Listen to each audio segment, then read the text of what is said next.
Chapter 341. The dreadful screams and angry curses of the prisoners could be heard in the fiend prison. Many cells had suddenly become smaller, and the prisoners in them were crushed into meatballs. The dreadful screams and angry curses grew closer as the distance between heaven and earth shrank, and then grew further away. It was not because heaven and earth were separated again, but because the collapsed cliff and the rising pond bottom had merged together, turning into a sealed space made of rocks. The distance between heaven and earth shrank rapidly, and everything was compressed, including the rocks. They became extremely hard and compact, without any cracks. Even with the ability of the king of the underworld, it was still difficult for him to open the space. The hard and compact rocks were very smooth, and the green water in the pond formed countless waves. The mosses on the rocks were broken into pieces, forming countless bubbles. It looked like a huge, invisible hand was shaking an alcohol jar, and the green wine in the jar was shaking incessantly. The king of the underworld and the old man were in this alcohol jar. Seeing this scene, the king of the underworld recalled that Taiping had said a poem when they ate hot pot by the underworld river many years ago, the fresh rice wine with green ants. The king of the underworld flashed a smile and waved his sleeve. He left the green water in the pond and arrived in midair. Summoned by his spiritual awareness, the tens of thousands of soul fires in the fiend prison started moving at a high speed again, turning into tens of thousands of small underworld souls and entering those cracks. The old man grunted painfully, his face extremely pale. He reached out his hands as fast as lightning as he glided past the mountain waves formed by the pond water. The space in the fiend prison was shrinking rapidly. The pond had become an alcohol jar without a spout. The king of the underworld had nowhere to dodge. The old man grabbed his hands and pulled him back into the pond water. I'm the divine dragon, able to move the clouds and rain, as big as the mountains and rivers, and as small as a speck of dust. As long as you stay away from my vital parts, I'll show you the true magic of the immortals. The old man shouted sternly. The king of the underworld was trapped in the stone jar. The thin layer of soul fires on his body was eroded by the pond water, growing thinner and thinner, but no fear could be seen on his face. Isn't it just the Bai family's world in a jar? What kind of immortal technique is that? You could be considered a great being, but you only dare to hide underground and use such a small trick. Where is the demeanor of an ancient divine beast? Back then, the vermilion bird threw itself into the heavenly fire. Compared to it, you're just a bug. The old man said, Your Majesty, don't provoke me. As long as I can live forever, what's there to be afraid of hiding underground? What's there to be afraid of? The king of the underworld asked earnestly. You have transformed into the fiend prison and haven't seen the sun all year round. Don't you feel bored and lonely? There's a world in the pot. What's the difference between here and outside? The elder knew that the king of the underworld was stalling for time and thinking of a way to escape, but he did not care. No one could escape from the heaven and earth in a jar. The heaven and earth in a jar was not a method of the immortals, but it was one of the most powerful magic methods in the human world. The old dragon had to consume 300 years' worth of cultivation to use it once. As such, he had never thought of using it to deal with Jingjiu, because it was not worthwhile. But it was different to use it to deal with the king of the underworld. As long as he could eat the king of the underworld afterward, he could easily recover 300 years' worth of cultivation. The huge jar formed by the cliff and the bottom of the pond was even smaller now, with no space left. The old man and the king of the underworld were both soaking in the pond water. The green pond water lapped against the face of the king of the underworld. The moss hung by his ears, and he had no eyebrows. He looked a bit funny. More than anything else, it was dangerous. The thin layer of soul fires on his finger had a small hole eroded by the pond water. The skin on his finger started to fester as the pond water seeped into it, giving off a wisp of white smoke. The old man was in a terrible condition as well. The fiend prison had shrunk rapidly, and the density of the attacks from the soul fires increased, making it more painful to bear. His face was as pale as a ghost's.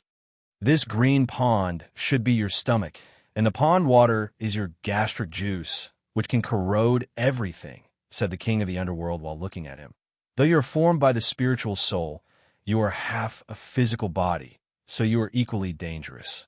What kind of hatred do you have against me that makes you pay such a high price to kill me?" The old man suddenly laughed out loud, saying, "There is no hatred between you and me. All this is because I want to eat you. In fact, I wanted to do so a long time ago, but the great master put you in the Taichung prison, so I couldn't do it. Today is a heaven-sent opportunity. As long as I swallow you into my stomach, who in the world can be my equal? You didn't expect it, did you? You and that little thief of Aoyama have done so many things today, but you have delivered yourself to my mouth." The king of the underworld said with a faint smile, "Oh, that's why. But have you ever thought that you can't even eat him who has been delivered to your mouth? How can you eat me?" No sooner had he said this than he flipped his hands and grabbed the old man's wrists. The old man was startled, but he didn't understand why he did it. In the beginning, he grabbed the hands of the king of the underworld because he didn't want to be disturbed when the heaven and earth in a jar was activated. Now that the king of the underworld was trapped in the heaven and earth in a jar and soaked in the dark green pond water, he would turn into the bloody water and dissipate at any moment. But why did he grab his hands? Did he want to be turned into the bloody water by the dark green pond water? It was a ridiculous idea. As the old man was thinking of all this, he suddenly felt something was out of place. He lowered his head to look at their hands, and the expression on his face changed slightly. His fingers were slowly sinking into the wrist of the king of the underworld. They felt extremely slippery, as if they were sinking into cream or rotten meat. Meanwhile, the king of the underworld's fingers were sinking into his wrist, slowly breaking through his skin and flesh, until the back of his fingers was almost submerged in the water. Both the feeling and the scene were disgusting, and even the old man felt disgusted. What was going on? The old man had a strong feeling of uneasiness. The heaven and earth in a jar had already been activated, and the king of the underworld had no way to escape from it, no matter how powerful he was. The old man was ready to leave. As long as he left this place, the king of the underworld would turn into nothingness in the poisonous pond water, no matter what tricks he had up his sleeve. He was the spiritual soul of the old dragon. In theory, he could disappear and reappear at any place in the fiend prison, and nobody could stop him. It was for this reason that Jing Jiu couldn't get rid of him, even though he used the underworld fairy sword. Yet, the old man found that he couldn't leave this place. No matter how hard he employed his spiritual awareness and magic, he still stayed in the pond water and stood in front of the king of the underworld. You are the spiritual soul.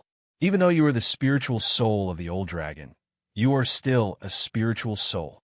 The king of the underworld continued with a faint smile while looking at the old man. As for the control of the spiritual soul, I'm the best in the world and in the underground. This was the true control of the soul fire. The old man's face grew paler instantly. It was not because of the pain from his wound, but because of what the king of the underworld had said and the foreseeable future. It was the bleak and dreadful future that he had granted to many prisoners. Chapter 342. The king of the underworld's fingers had already sunk into his wrist, as if they were one. The elder's finger had already curled up. He did not want to touch the king of the underworld's body, but the base of his palm could not leave. It had already fused with the king of the underworld's palm, looking like a flower. If he allowed the situation to continue, his hand would eventually become one with the king of the underworld's body. An extremely domineering roar burst out from the old man's lips. His sleeves fluttered wildly, and huge waves were formed in the dark green pond water. The waves were repelled by the walls of the stone pot, producing loud, thumping sounds like war drums. The king of the underworld floated in the water as if she was weightless. Under the full force attack of the Azure Dragon's soul, more cracks appeared on his soul fire shield, and countless fine bubbles and ulcers appeared on his body. However, his hand was still tightly gripping the old man's arm. To be more precise, it was as if his hand was attached to the old man's body. As the water in the pool shook, the sleeves of the two gradually shredded. Their arms were already connected together, and the flesh and bones inside were also connected, unable to be separated. As the fusion process continued, the two of them got closer and closer until their faces were right in front of each other. The old man could clearly see the indifference and composure in the king of the underworld's black eyes. The king of the underworld could also clearly see the fear in the old man's eyes. It was true fear. The old man could no longer bear the fear of being devoured and was about to release the heaven and earth in a pot. Although he couldn't separate himself from the king of the underworld's body after removing the world in a pot, at least he didn't need to be soaked in the wine-like green water anymore. As the old man thought about this, he suddenly felt that something was amiss. Some keywords quickly flashed through his mind. The heaven and earth in a pot that he could not leave, the highly poisonous pond water, the control over his divine soul. Ha ha ha. The old man suddenly laughed so hard that he almost cried. He looked at the king of the underworld and said, "Your Majesty is really amazing. You can actually affect my divine soul and make me believe that all of this is true." The king of the underworld looked at him in silence and said, "These have always been true." The old man roared, "No, everything was an illusion. You can't scare me." As soon as he finished speaking, he used his divine sense to make the pond water in the pot of heaven and earth spin rapidly, turning into a whirlpool. His and the king of the underworld's bodies were like stones in a whirlpool, constantly being washed away. It didn't take long before the soul fire barrier on the king of the underworld's body was completely eroded away, and the pond water rolled over. Countless tiny bloody holes appeared on the king of the underworld's face before they gradually dispersed. His body was also being corroded at a speed visible to the naked eye. His golden, jade-like bones were exposed, and fine bubbles appeared on the surface. After a long while, the whirlpool in the green pond had gradually subsided. The pot of heaven and earth was opened slowly. The pond water returned to the ground, and the night sky rose again. Standing by the pond water, the old man remained silent while looking at the pond water. The green duckweeds gathered together again, blocking the green pond water. There was nothing left in the pond except for the peculiar bones left by that large demon, not even the dregs. The old man looked at all parts of the fiend prison. Those soul fires, like the little king of the underworld, had already flown out from those cracks and were slowly dissipating into nothingness. The king of the underworld was dead. The old man looked at his own arm. There was no hand of the king of the underworld on his arm, nor was there any wound or trace. Everything that had happened earlier was indeed an illusion. Thinking of the dangerous scene a moment ago, the old man flew to the top of the cliff with a lingering fear, heading toward the outside of the fiend prison. This was the second level of the fiend prison, and it was unbearably hot. The flowing lines on the cliff had all been snapped off, and it was quiet in the dark cells on both sides. After the heaven and earth in the pot, the inside of the fiend prison had almost been destroyed. Those prisoners wearing the Yuan-Chi lock couldn't withstand such a drastic change in the space, so they must have died soundlessly. As he walked, the old man had gradually calmed down. Meanwhile, he started absorbing the energy left by the king of the underworld in the pond water. All of a sudden, he halted his steps on the barren plain. He sensed a powerful energy full of vitality in his body, as if he had reached a higher cultivation state that he had never reached before. This energy and cultivation state were exceedingly wonderful, like a fine wine, intoxicating him to the extreme. Was it time for him to ascend? The old man was both surprised and delighted as he thought of this. The premonition of leaving the human world grew stronger and stronger, and he couldn't help but laugh out loud. If he could ascend and was afraid of the heavenly punishment, he wouldn't be willing to transform into the fiend prison and stay in the underground of Xiaoga City for so many years. Now he was finally going to ascend and become a true divine dragon. How could he not be excited? The laughter of the old man echoed in the deathly, silent fiend prison like thunder. Suddenly, the laughter stopped abruptly. The old man was baffled. He was obviously in a state of ecstasy at the moment, and he wanted to laugh out loud, and the corners of his eyes and eyebrows were still showing a hint of a smile. But why did his laughter stop? It was as if someone had gone against his will, causing him to shut his mouth. In the next moment, he suddenly opened his mouth and said, "Where did your joy come from?" The old man's face grew exceedingly pale. He had no intention of speaking. Who said this? All the people in the fiend prison were dead. Who was the one who said this? In the next moment, the old man sensed that his body had undergone a certain change. It seemed that he had become shorter. Looking at his own hands, he found that they had become whiter and more delicate. The pupils in the old man's eyes shrank slightly. He recognized these hands. It was because these hands had grasped his wrists not long ago and gradually sunk into his body. In a place that the old man couldn't see, more changes were taking place. His eyebrows grew lighter until they disappeared completely, and his pupils grew darker, like the black gems. "Are you still alive?" the old man said in a trembling voice. "Yes." A voice came out from his mouth. It was the old man's own voice, but he knew that it belonged to someone else. "Are you in my body?" Like I said, I'm the best in the world in terms of the control of the spiritual soul, and what has just happened is not an illusion. The old man's body started trembling uncontrollably. By now, he realized that the energy he had sensed earlier were not the benefits of swallowing the king of the underworld. Then, the opportunity he sensed was not ascension. What was it? It's death. You, what do you want to do? You should have sensed that I'm trying to kill you. No, you can't do this. You and my spiritual soul have merged into one.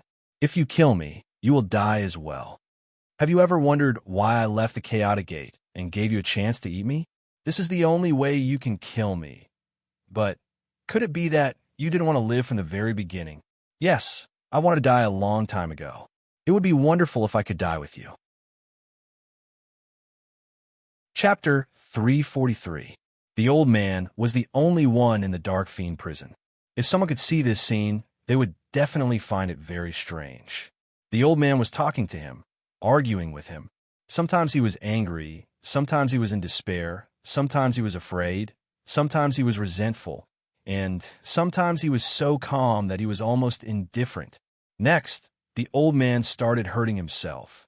He used countless supernatural powers to cut himself open, just like those ignorant women in the countryside who wanted to dig out the ghosts in their bodies. He even employed the heaven and earth in a jar again, turning the fiend prison into a small room. Heaven and earth changed color. Thunder and lightning intersected. The earth trembled, and smoke and dust rose. Finally, everything returned to calm. The old man was covered in blood. He knelt on the ground and held his head. His face kept changing, as if there were two people struggling in a curtain and screaming miserably. "You can't kill me.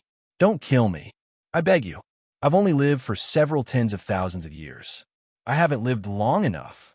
A voice suddenly rang out not far away. "Kill it." The voice was weak but calm. Another voice rang out. "Please kill it." The voice was calm but determined. Following that, more and more voices rang out in the surroundings. These people were all the prisoners of the fiend prison. As the fiend prison became much smaller, they all came close to it.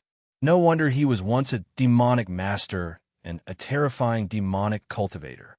After experiencing the great changes of the world in a pod, he was still alive. They were all saying, "Kill it." Only one expert of the underworld said something different. He only hoped that Her Majesty, the king of the underworld, could survive.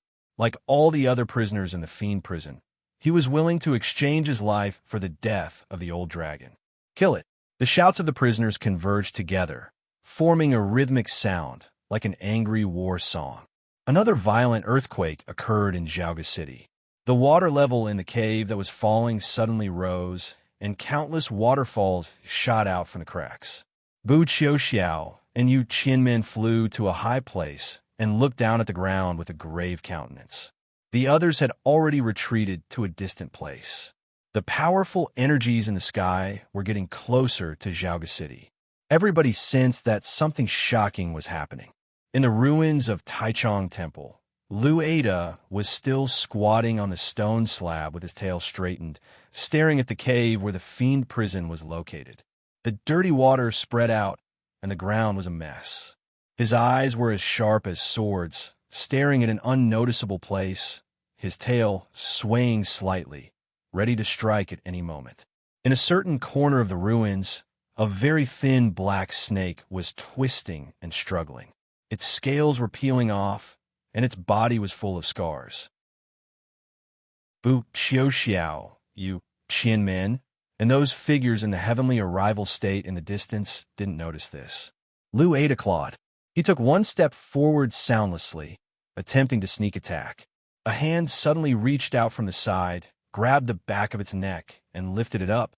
Cat didn't strike when he see who come. Didn't look at the person. It was not because he had was, but not because the king had that he.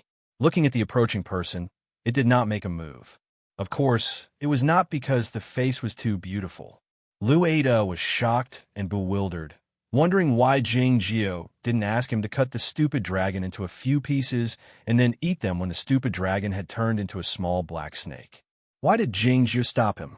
Jing Jiao didn't say anything. He held the king in his bosom and walked toward the underground filled with the rain and dust. The fiend prison was surrounded by formations, and they were very hard. It was unclear what method Jing Jiao employed, but he didn't trigger the formations and walked into the underground. Before he disappeared into the underground, Jing Jiao turned his head around and took a look at the small black snake struggling in the mud. The small black snake bounced off the ground and arrived at a height of 1,000 feet in the sky, twisting and struggling as it swayed against the wind. A minute later, the small black snake turned back into the original form of the old dragon. Such a huge object suddenly appeared in the sky above Zhaoga City, bringing along a great deal of strong wind. The roofs of many buildings were blown off, and a great deal of smoke and dust were kicked up. The huge black dragon was lying in the sky, about 10 miles long. It looked like the shadow of the distant dark mountains in the sky, or a gloomy rain cloud. The old dragon was still struggling and rolling around in pain. Once in a while, some of its scales would fall off and land on Zhaoga City, creating deep pits and destroying the houses. Bu Xiaoxiao flew to a higher spot in the sky, looking down at the huge dragon with a grave expression. Yu Qianmen had also moved to a distant place, his eyes bulging. He intended to help the great grandmaster of the dragon grandmaster, but he couldn't get close to the dragon. The old dragon was still struggling painfully, but the struggle and pain in his eyes had gradually faded away, becoming a bit numb. All of a sudden, the dragon's tail waved in the vicinity of the southern part of Zhaoga City and shattered a patch of cloud. He turned around, as if he was about to head toward the north. Cultivationists, let's strike now. The calm and determined voice of Lu Xi, the sect master of Aoyama, came down from the sky.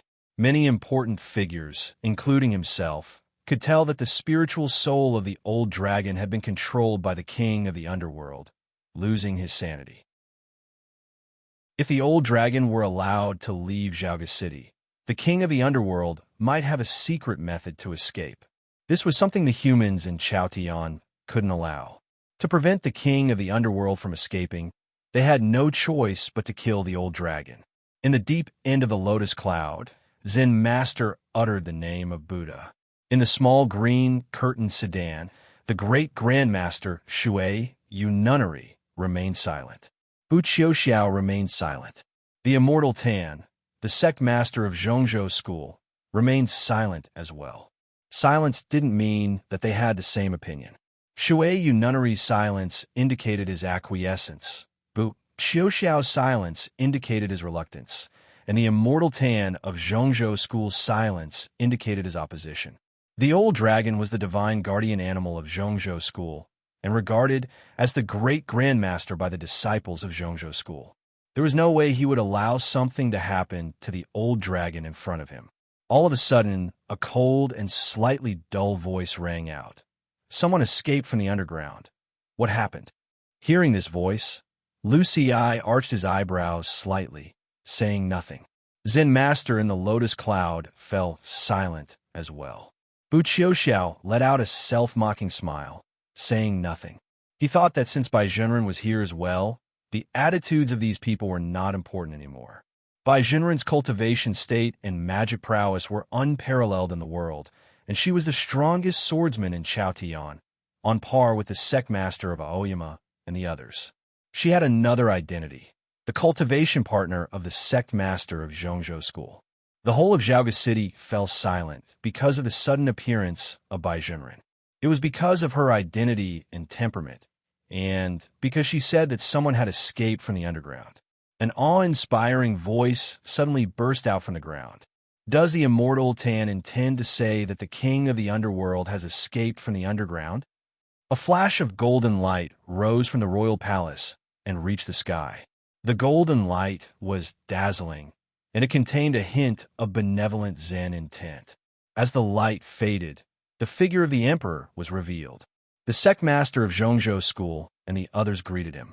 No matter what, the emperor was the nominal ruler of Chaotian, and his cultivation state was not weaker than those important figures in the cultivation world. Lu Xi let out a smile, as if he thought the timing of the emperor's appearance was quite interesting. The emperor looked at a spot in the west and said to Bai Junren, who had been hiding the whole time, "If the king of the underworld hasn't escaped yet, he must still be inside the body of the old dragon. The spiritual soul of the old dragon is bewitched. If he escapes from Zhaoga City, all the beings in the world will suffer."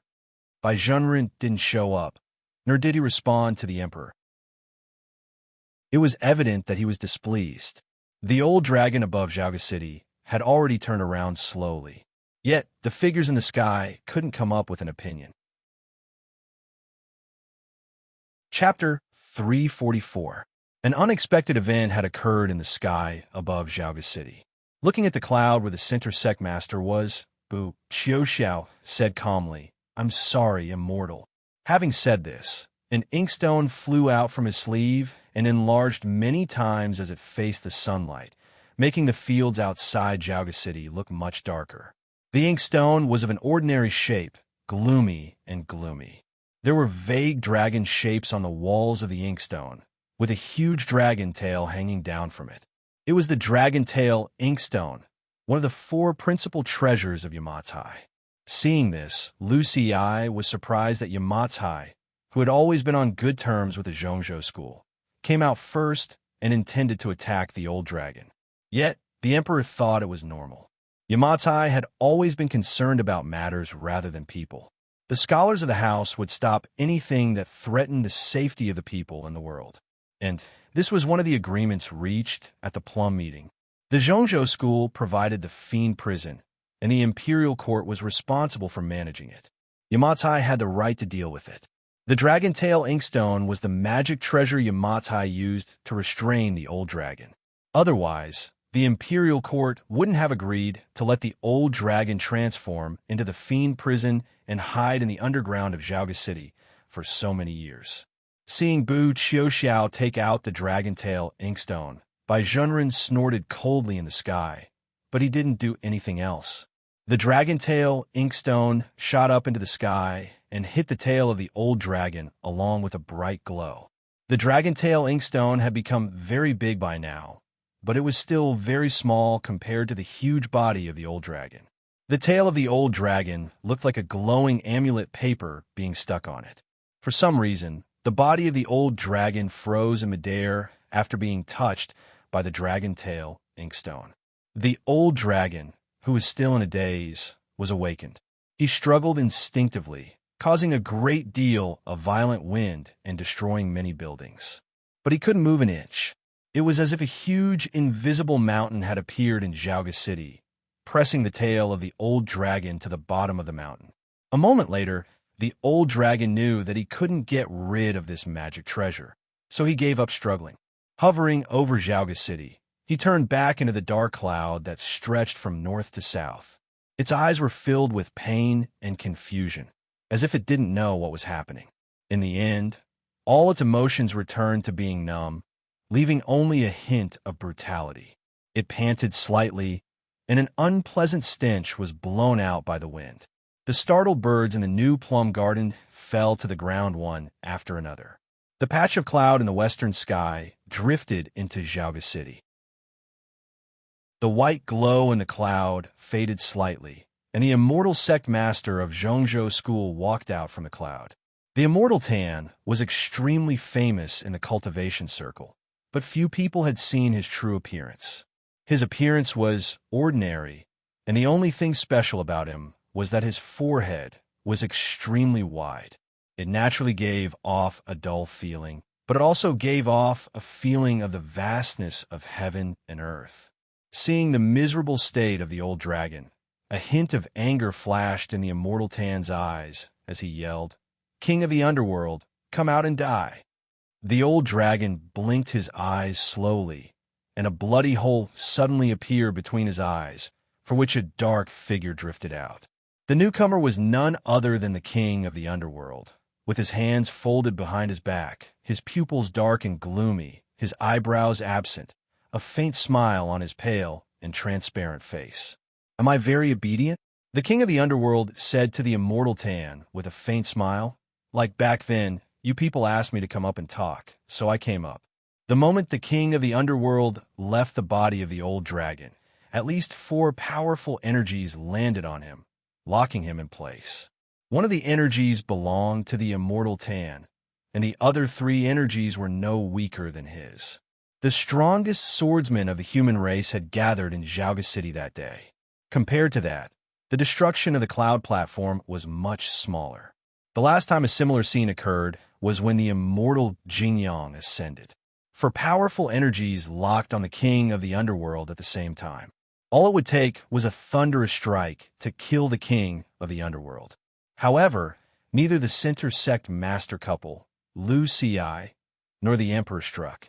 It was because they could tell that the spiritual soul of the old dragon was locked in the body of the king of the underworld, or in other words, it was the materialized form of the spiritual soul of the old dragon, but it was now occupied by the king of the underworld.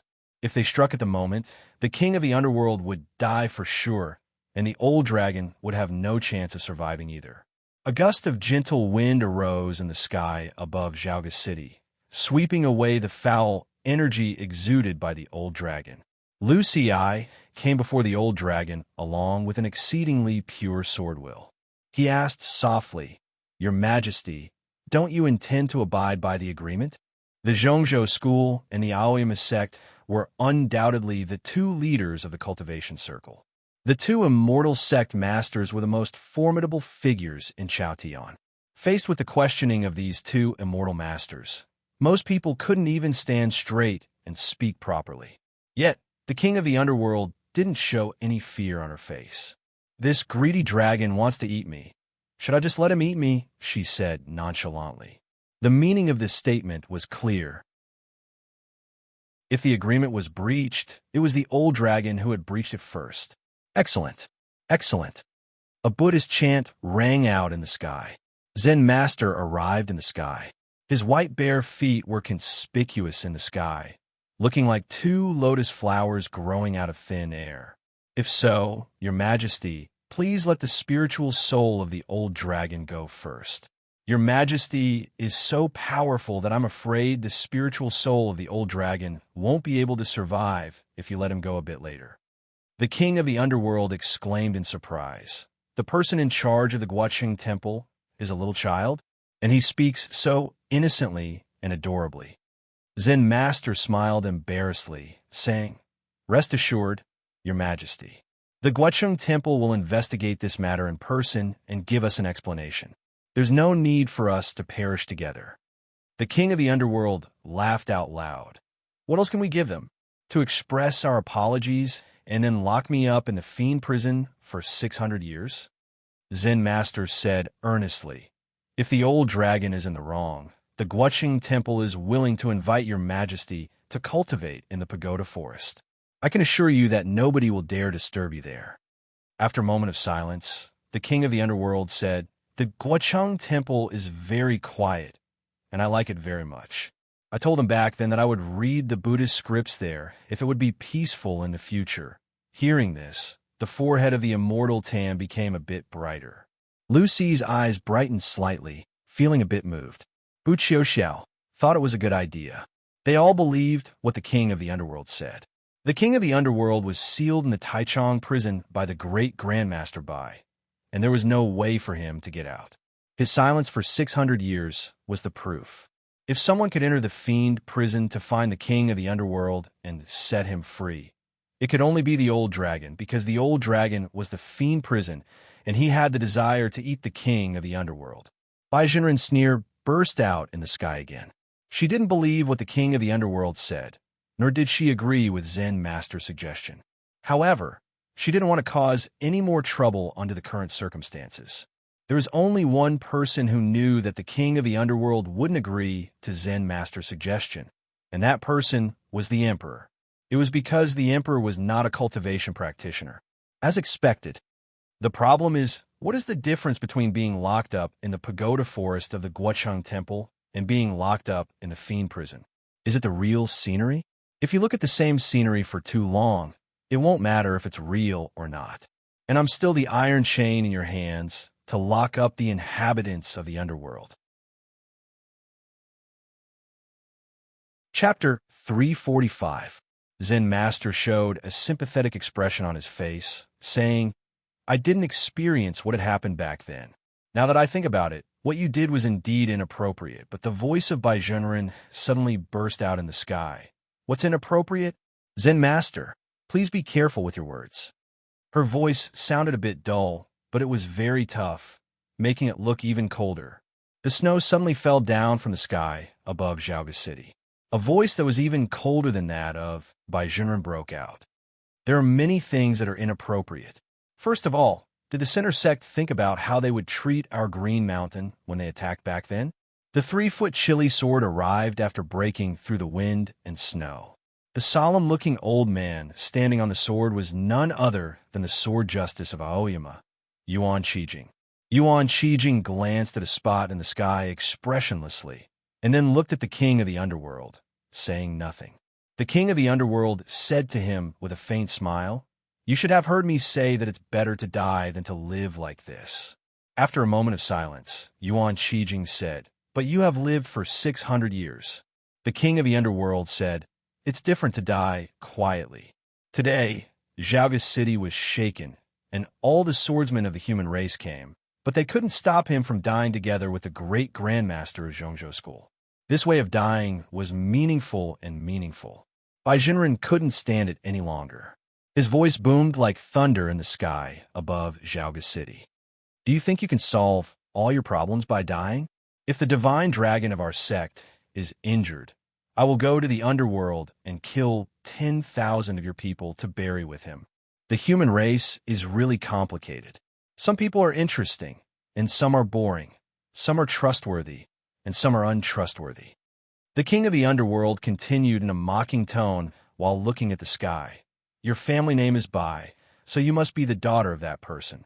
If so, you are a boring and untrustworthy person. You are not qualified to talk to me. Are you really not afraid? Asked Bai Jinren sharply. As expected, the king of the underworld ignored her. She looked at Zen Master and said, Are you sure it was reasonable for her to go to the underworld and kill 10,000 people? Zen Master smiled and said, Of course not. The meaning of this sentence was very clear. If the old dragon was really dead and Bai Jinren went to the underworld to kill to vent his anger, he and the Guocheng Temple would step in to stop him. The king of the underworld stared blankly for a moment. She hadn't expected him to really reply like that. Then she laughed out loud. You're an interesting kid. I think you have faith too. Not bad. Zen Master was about to continue persuading them when the king of the underworld raised her hand to stop him. She asked, Will you let me go? It was quiet over Zhaoga City. Regardless of whether the actions of the human race experts back then were shameless or not, what had been done was done. No one would let him go, whether it was Yamatai or Zen Master, not to mention Zhongzhou School. There's no need to talk about it then. The king of the underworld said sentimentally, and then turned to look at the old dragon. At the moment, he looked like a speck of dust in front of the old dragon, but for some reason, he looked taller than the old dragon. Your cultivation state is so high, your dragon breath is so powerful, and your dragon teeth can pierce through the hardest objects in the world, but why have you fallen to such a state? Asked the king of the underworld earnestly while looking at the old dragon. It grew even quieter over Zhaoga City. The people knew that what they were about to hear would be the last words left to the world by the king of the underworld. It's because you are too greedy. You always want to eat more things into your stomach. These greedy desires are all poisonous.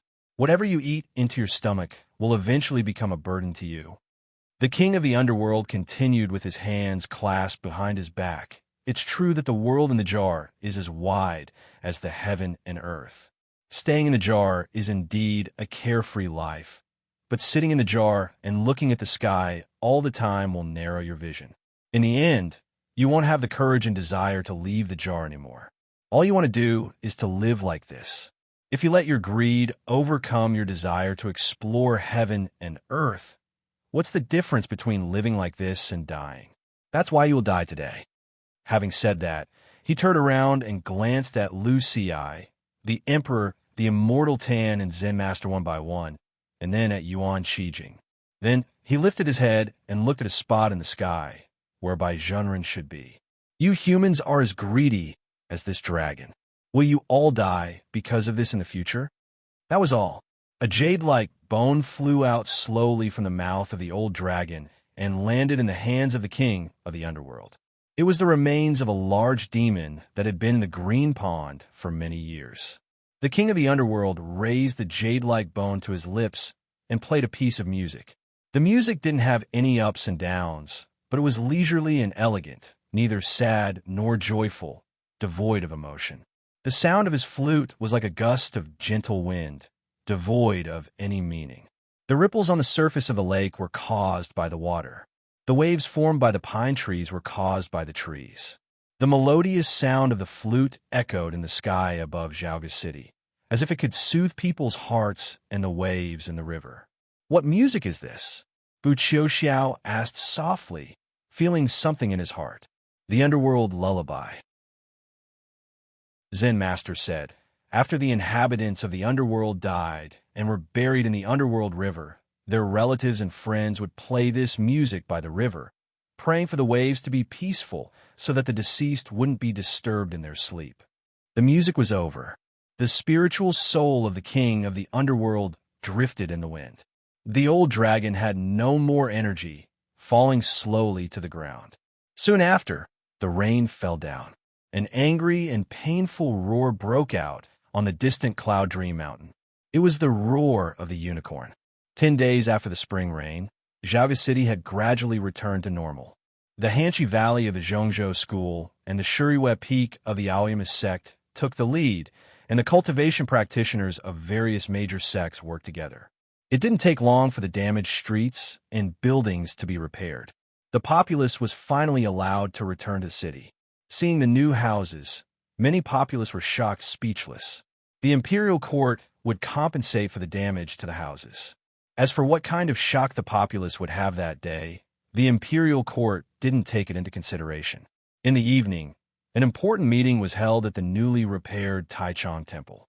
How to divide the losses caused by the upheaval of the fiend prison was one of the topics discussed, but it was a trivial matter. The most important thing was to find out the reason for the upheaval of the fiend prison. The figures in the heavenly arrival state like Lu Xi had returned to their respective sects a long time ago, but the matter had to be investigated. Besides the Shuai nunnery, all the other sects attended the meeting. There were 37 sects in total, and they were the main participants of the Plum meetings in the past years. The Windy Broadsword Church and even the Western Sea Sword School all sent representatives to attend the meeting. The host of the meeting was neither the chief monk of Taichung Temple, Duke Lu, nor the Duke of He, but the principal justice of the Guocheng Temple, the monk Du Hai. As the representative of the Zen master and the chief monk of the Guocheng Temple, this highly achieved monk was recognized by all the participants. After Monk Du Hai announced the start of the meeting, nobody in Taichung Temple spoke a word. It was silent and depressing. Thinking that the remains of the old dragon were still in the underground under their seats, the representatives of some sects felt even more uneasy. In the end, it was the person involved who broke the silence. The person involved referred not only to the fact that he was present at the meeting, but also because he had the closest relationship with the fiend prison. By now, everybody knew that the fiend prison was the divine guardian animal of the Zhongzhou school, the old dragon. Chapter 346. Yu Qianmin was one of the top 10 elders in the Lianshu state at the Zhongzhou school. His cultivation state was the highest among them, and his status was also the highest, with only monk Duhai being comparable to him. As such, he asked the question in an imposing manner. The expression on Duke Lu's face didn't change, as he said, "Nobody is allowed to enter the fiend prison. The puppets are responsible for bringing the prisoners out, even if they are interrogated." In fact, the prisoners sent to the fiend prison had already been exploited by the Pure Heaven Bureau and various sects, so they were rarely interrogated. However, some deviant practitioners had a higher cultivation state and a stronger devil practitioner, so it was more difficult to kill them. As such, they were sent to the fiend prison to wait for their deaths. Yu Qianmin sneered. The situation was so dangerous that day. Can't we make an exception? The rules are the rules. Even the immortal Tan can't enter the fiend prison, to say nothing of you and me. Duke Lu continued expressionlessly. In fact, if nobody had entered the fiend prison for so many years, how could the world not know that the old dragon had eaten so many people? This rhetorical question seemed normal, but it was not. The crowd thought that State Duke was indeed the most favored person of the emperor, and that he was so unyielding toward the Zhongzhou school. Yu Qianmin yelled, "The divine dragon has sacrificed so much for the peace of Chaotian. It's not a big deal for him to swallow some deviant beings. Moreover, this is the content of the agreement." The agreement didn't mention eating the living people. Otherwise, the imperial court, the Guoqing temple, and the Aoyama sect wouldn't dare agree to it. Duke Lu continued while looking at him in silence. Even your Zhongzhou school wouldn't dare sign the agreement. After a moment of silence, Yu Qianmin said, "State Duke, please don't hesitate. We have to give an explanation for this matter. Isn't it clear? What explanation do you want?" Duke Lu said, "The old dragon violated the agreement and attempted to eat the king of the underworld. But his spiritual soul was controlled by the king of the underworld, and the two of them died together. Everybody knew that this was what the king of the underworld said before his death, and it was the only fact that they could see." Yu Qianmin was so angry that he laughed and said, "This is ridiculous. Do you believe the words of the king of the underworld? Then what about the person who escaped?" Monk Duhai suddenly said, "The change of the fiend prison must have something to do with the person who escaped in the beginning. I wonder if Taichung Temple knows anything about it." Duke Lu was a little surprised. He did not expect Monk Duhai to speak up for Zhongzhou school. Yu Qianmin said, "That's right. Before the dragon god died, Bai Zhenren discovered that someone had escaped from underground. Who was that person? Could he have released the king of the underworld? Though the person who escaped from the fiend prison has a high cultivation state, how could he not be discovered by the old dragon in the fiend prison and find the king of the underworld in the Taichung prison?" Duke Lu went on expressionlessly. "Immortal masters, you might not know that there is a forbidding formation left by the fairy lady in Taichung prison, which can be dismantled except by a swordsman in the heavenly arrival state." Yu Qianmin said, "But the person who escaped must be suspicious. State Duke, why don't you agree to start the investigation from the prisoners of the fiend prison?"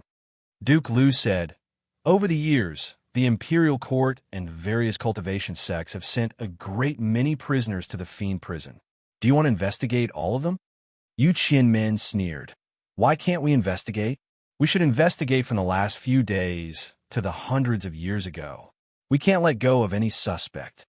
After a moment of silence, Duke Lu said, "Now that Elder Yu insists on investigating, let's do it." Yu Qianmin suddenly felt something was out of place. As he was about to ask for more details, Monk Duhai had already asked Taichung Temple to start investigating the previous files. Taichung Temple was destroyed into ruins during the change of the fiend prison. Fortunately, the files were not written on paper, so they were well preserved. It was a magic treasure shaped like a jade amulet. All the prisoners who were sent to the fiend prison had to pass through the Pure Heaven Bureau, and the handover records of both parties were stored there. The Pure Heaven Bureau had also sent over a large number of files for comparison. The officials and the representatives of various cultivation sects looked at the words flowing down on the light screen, their expressions attentive and serious. To investigate the person who escaped from the fiend prison, they had to investigate from the back to the front. It didn't take long for many people to find something wrong with one of the files. Many noises suddenly broke out in the tranquil Taichung temple. The noises were not whispers, but the sounds of the chair legs rubbing against the ground when the chairs were moved, and the sounds of the teacups bumping against the tabletop when the teacups were put down. The name of the prisoner was Song Xian. According to the handover records, he should be the advisor of a certain place in Bulo Lin, but it was evident that there was something wrong with the files regarding this person. Monk Duhai summoned an official of the Pure Heaven Bureau to inquire about the details of the arrest of this person by the Pure Heaven Bureau. The official of the Pure Heaven Bureau was quite nervous. He didn't know anything about this matter. All he knew was that this prisoner was sent to the Pure Heaven Bureau and interrogated by the chief commander. Hearing this, the bustling Taichung temple became quiet again, deathly quiet. It was then that the records obtained by Taichung Temple from the puppet of the magic gold were delivered to the room. Duke Lu flipped to the relevant page, furrowing his eyebrows slightly. "Is there a problem?" asked Duke Lu. "The door of the cell of this prisoner, named Song Xian, has been opened." Duke Lu handed the crystal core of the puppet to Monk Duhai. Monk Duhai sensed it with his spiritual awareness, and his expression grew grave as he said, "Ask Chief Commander Zhang to come here." It grew even quieter in the room. Nobody could enter the fiend prison. Who could open the door of the cell except for the puppet? Someone noticed that Elder Yu Qianmin had fallen silent since the investigation of the prisoner named Song Xian began, not as tough as he had been at the beginning. It didn't take long before Zhang AI, who was responsible for organizing the rebuilding of various sects in Jiaoga City, was invited to Taichung Temple. Hearing Monk Duhai's question, Zhang AI said after a moment of silence, "I have an impression of that prisoner named Song Xian. He is indeed a surviving member of Bulo Lin. As for why the door of the cell was opened, you should ask Taichung Temple." Duke Lu pulled back his gaze from the teacup and said to Zhang AI, "There is something wrong with the file of this person at the Pure Heaven Bureau." Zhang AI said while staring in his eyes, "I don't understand what State Duke means." Duke Lu didn't say anything more, lowering his head to look at the tea in his teacup. Monk Duhai asked calmly, "Where was this person captured? Who is the official of the Pure Heaven Bureau who dealt with him?" Everything in the world was afraid of the word seriousness. No matter how meticulous a scheme was, as long as the investigation was thorough enough, there would always be something that couldn't be explained clearly. Moreover, it was because the Zhongzhou school was threatened by Bulo Lin that they sent this person to the fiend prison. It was carried out in a hurry, so there were many loopholes that hadn't been covered up yet. Yu Qianmin's face grew gloomy as he said, "Master, why don't you ask first?" Monk Duhai raised his hand to signal for him not to speak. Staring into Zhang AI's eyes, Monk Duhai said calmly but sternly, "The old dragon died tragically, and Jiaoga City is in chaos. This is not something that the Zhongzhou school has to deal with. If there's a hidden story, please don't conceal it from us, Master." Yu Qianmin muttered to himself as he looked at Zhang AI, hoping that his young brother could think of a way to deal with it.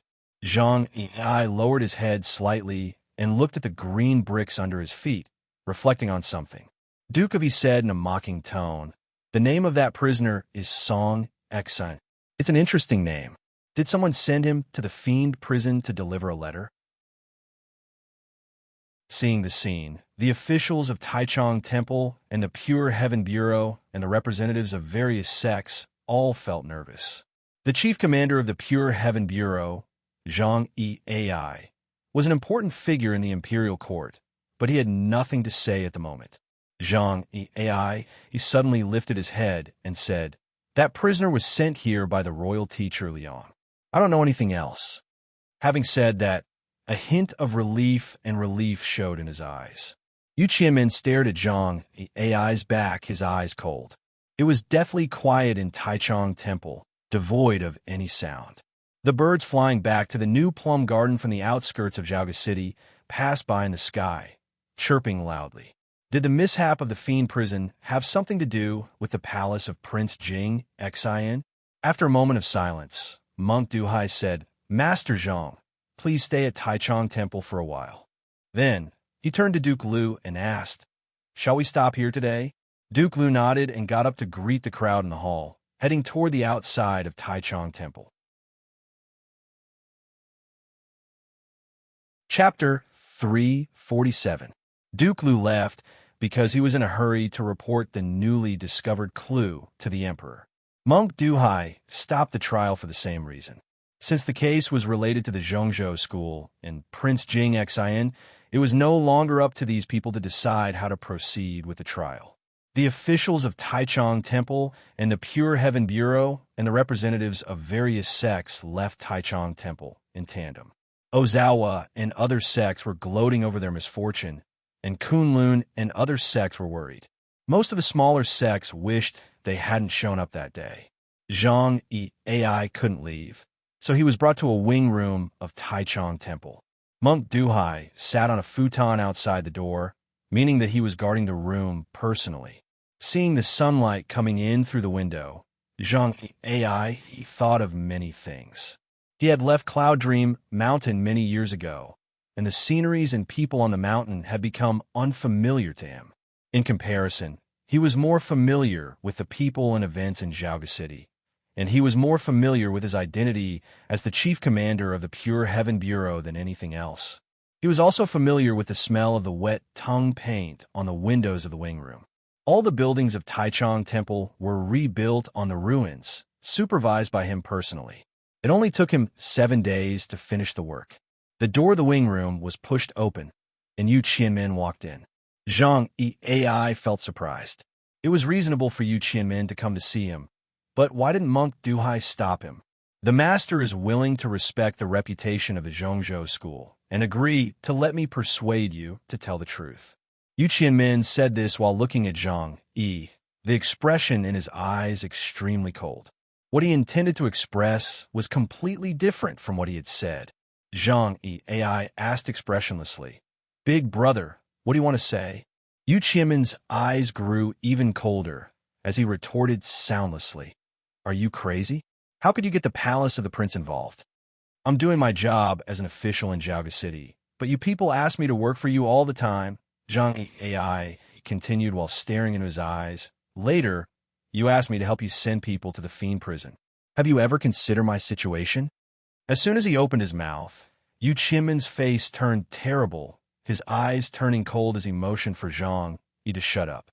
Yet, Zhang Ai had no intention to stop. As he continued, the people you sent to the fiend prison have caused such a big trouble. Do you expect me to take all the blame? Yu Qianmin couldn't bear it anymore. He shouted angrily, Do you know what you're talking about? Zhang Ai looked into his eyes and said calmly, If the death of the dragon god is related to that person, do you know what it means? Yu Qianmin pushed the door open and walked out. He glanced at Monk Duhai, who was sitting on the cattail hassock. He knew that Monk Duhai had heard everything and left in anger. Monk Duhai opened his eyes slowly and said, I'll remember all of this. Zhang Ai walked to the door, lifted the front of his robe, and sat on the threshold, saying, Thank you for your hard work, master. That night, Xiaoga City, which had just calmed down, was in turmoil again. The hooves of the magic army echoed like thunder in the town, and the streets shook restlessly, as if the fiend prison had encountered another mishap. The lights of the Pure Heaven Bureau were ablaze. The officials didn't sleep all night, sorting out the files and starting the investigation. All the clues found by the officials pointed to a certain place. Therefore, hundreds of immortal guards surrounded that place. Prince Jing Xin's residence. Taichung Temple was as tranquil as usual last night. It seemed to be an ordinary day in the morning. Zhang Ai had breakfast with Monk Duhai after washing up. There were 2 bowls of millet porridge and 3 thin vegetarian cakes. The only difference was that Zhang had half a salted duck egg. Besides the 2 of them, The first person to come to Taichung Temple was not Duke Liu or the representatives of other sects, but Yu Qianmen again. The palace of Prince Jing Xin was surrounded by the magic army, but nobody dared stop him from leaving. Yu Qianmen was the guest of the palace of Prince Jing Xin, so he knew that Bulo Lin had used the assassination of Zhao Liu to threaten the palace of Prince Jing Xin to send a letter to the fiend prison. To put more precisely, this matter could only be carried out with Yu Qianmen's consent. The fiend prison was the true body of the divine dragon, to say nothing of the weakened Bulo Lin. Even a more powerful force couldn't do anything to it. And he really wanted to know the content of the letter Bulo Lin sent to the fiend prison. As such, he agreed to the action of the royal teacher Liang after receiving the letter from the immortal. Yu Qianmen didn't take it seriously, but unexpectedly, the divine dragon was dead, and it was evident that some people in the imperial court and the cultivation circle wanted to connect the death of the divine dragon with that letter. No, they had already connected the death of the divine dragon with that letter. The fact that the magic army surrounded the palace of Prince that very night was the proof. Yu Qianmen came to Taichung Temple before anybody else because he wanted to talk to Monk Duhai in advance to salvage the situation. The morning sunlight was dim, and the birds hadn't yet risen. The eaves of Taichung Temple formed a strange shadow in the back garden. Monk Duhai and Yu Qianmen stood in the shadow, talking softly. This is the truth of the matter. That person is indeed someone on Bulo Lin's side. We wanted to investigate something, but we couldn't find out anything. In the end, we had no choice but to send him to the fiend prison. Hearing this, Monk Duhai fell silent for a long time. Yu Qianmen's intention was clear. Since the Zhongzhou school couldn't find out anything, they had no choice but to send him to the fiend prison to be eaten by the old dragon. In doing so, they would be able to obtain some information. This behavior was against the orthodox way, and it would be harmful to the reputation of the Zhongzhou school if it was known by others. Yet, he admitted it frankly. Anyone would think that it was the truth. Yet, Monk Duhai didn't think so. He said calmly while looking at Yu Qianmen, "A monk doesn't lie, but it doesn't mean that we are easily deceived." Yu Qianmen said with a terrible expression, "It is indeed the truth." Monk Duhai asked Yu Qianmen in silence, "You said that person is dead and not the one who escaped from the fiend prison. Do you have any proof?" Yu Qianmen's expression was terrible. The prisoners of the fiend prison had suffered great casualties, and many of them didn't even have their corpses left behind. Where could he find any proof? Yu Qianmen asked icily, "Are you going to get to the bottom of this, master?"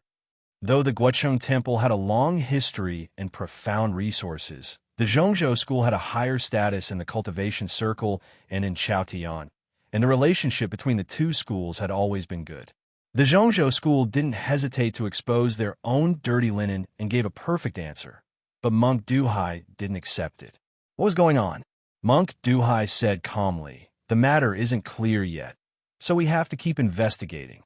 Yu Qianmen exclaimed angrily, "The divine dragon is already dead.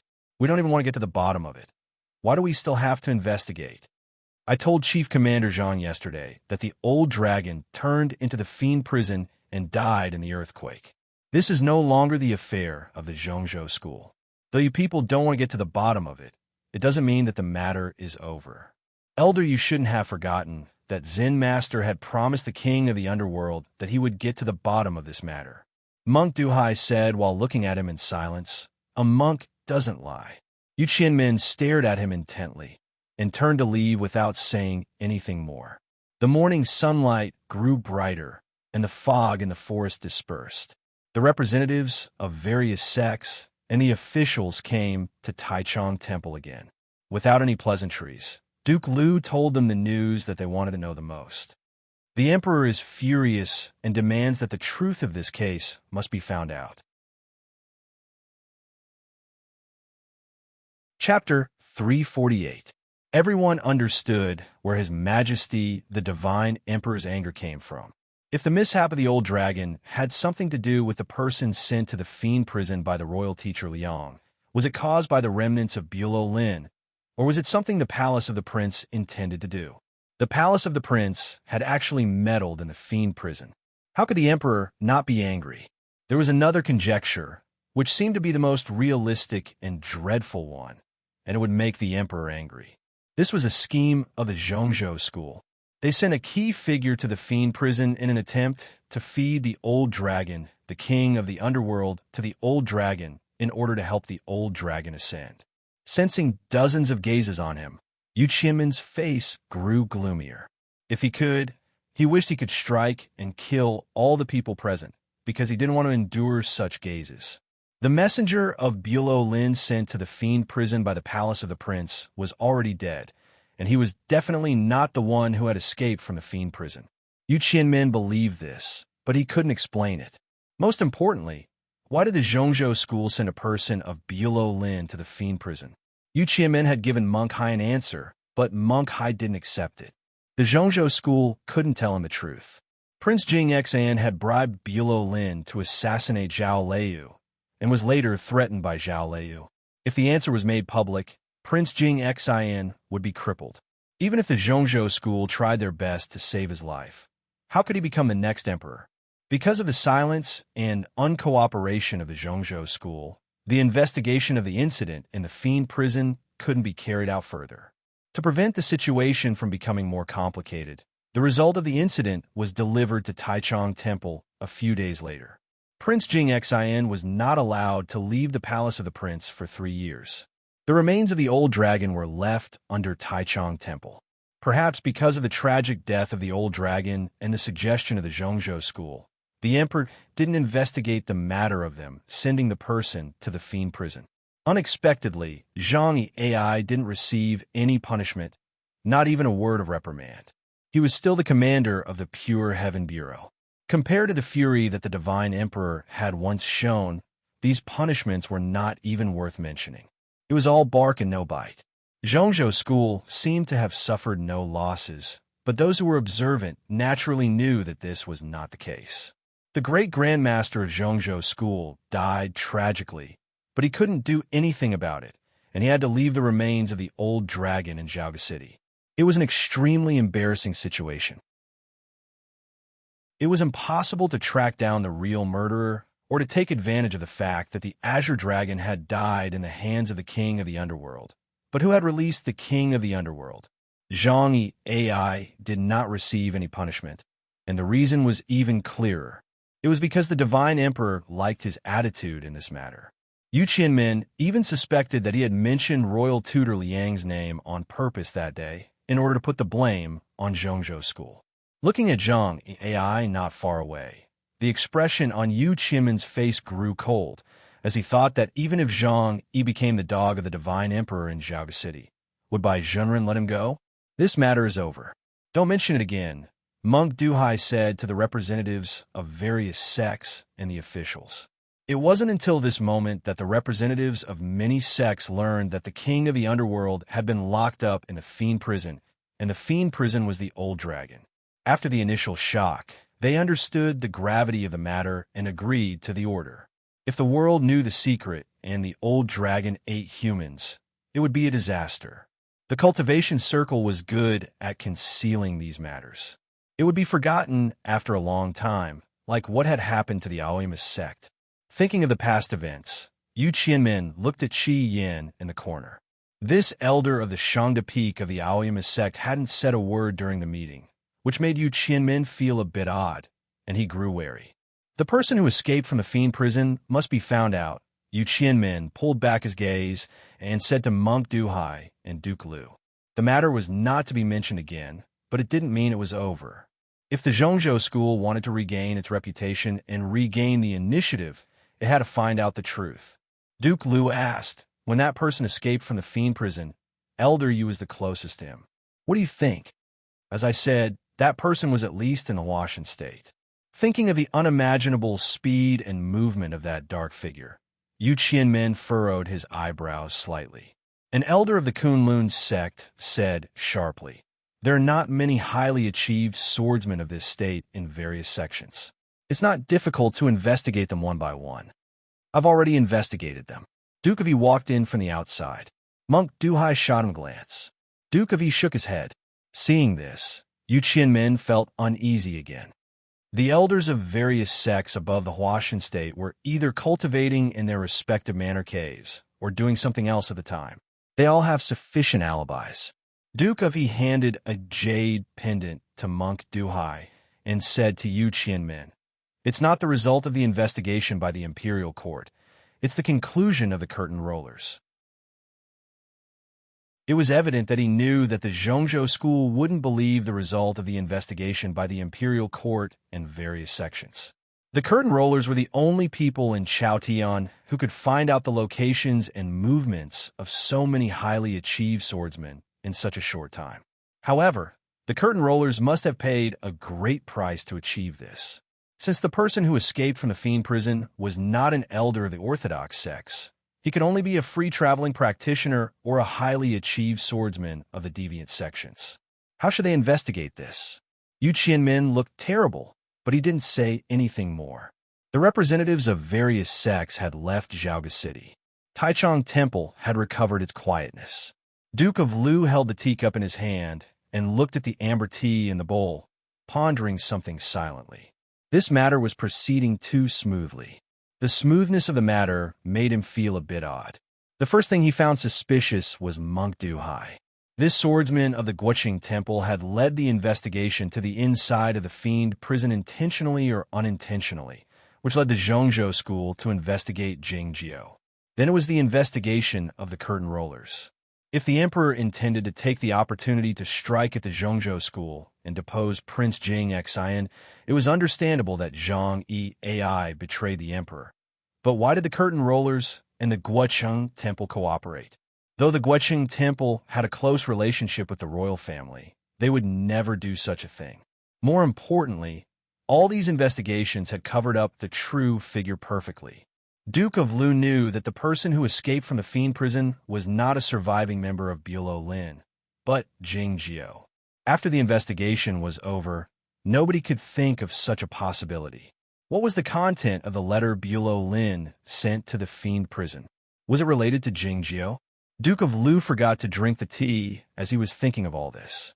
It was getting darker, and the color of the tea grew darker, looking like the sour red twigwood. Duke of Lu lifted up his head and saw the figure walking in a Taichung temple, his expression changing instantly. He had disappeared from the world for 3 years, but he showed up openly after such a significant event. The highly achieved swordsmen of various sects had just left Zhaoga City, and many pairs of eyes were still watching this place. Wasn't he afraid that something might happen?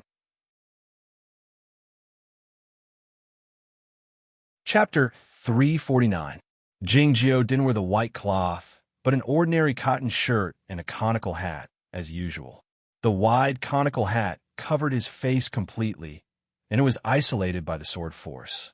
Even if someone looked at him from under the conical hat, they wouldn't be able to see his facial features clearly.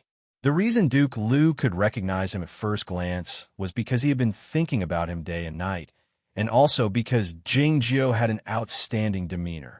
Suddenly, Jingjiu disappeared in front of him. Duke Lu was startled, wondering if his eyes were playing tricks on him because he missed Jingjiu so much. He hastily dipped his finger in the teacup and rubbed it on his eyes. When he looked again, he found that Jingjiu had already arrived by the grassland 100 feet away. He wondered in shock what kind of magic method the immortal master had learned in the last 3 years that made him feel like an immortal. The restoration of Zhaoga City was carried out quickly, and Taichung Temple was one of the first ones. The principle was to keep the old buildings as they were, so there was still a patch of bamboo forest in the deep end of Taichung Temple. There was a long and oblique tunnel leading to the underground in the deep end of the bamboo forest. Many workers were busy working around the tunnel, transporting many things out from the tunnel. A living old dragon and a corpse were 2 different things. It was easy to use the huge and strong body of the dragon as a prison, but many facilities had to be installed inside. Jingjiu walked to a remote corner. A bunch of lilac wildflowers grew in that corner, swaying gently in the wind. Jingjiu took out a bell from the bunch of lilac flowers, and then he took out the white cat from his sleeve, tying the bell carefully around his neck. Lu Ada felt a bit awkward.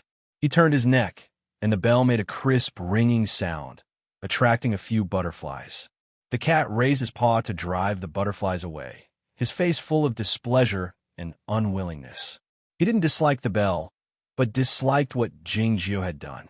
He didn't dislike being tied up, but he didn't like the fact that he couldn't fight the old dragon to his heart's content.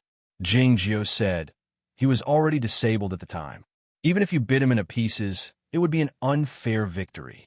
Lu Ada looked at him mockingly, thinking that there was no such thing as an unfair advantage in this world.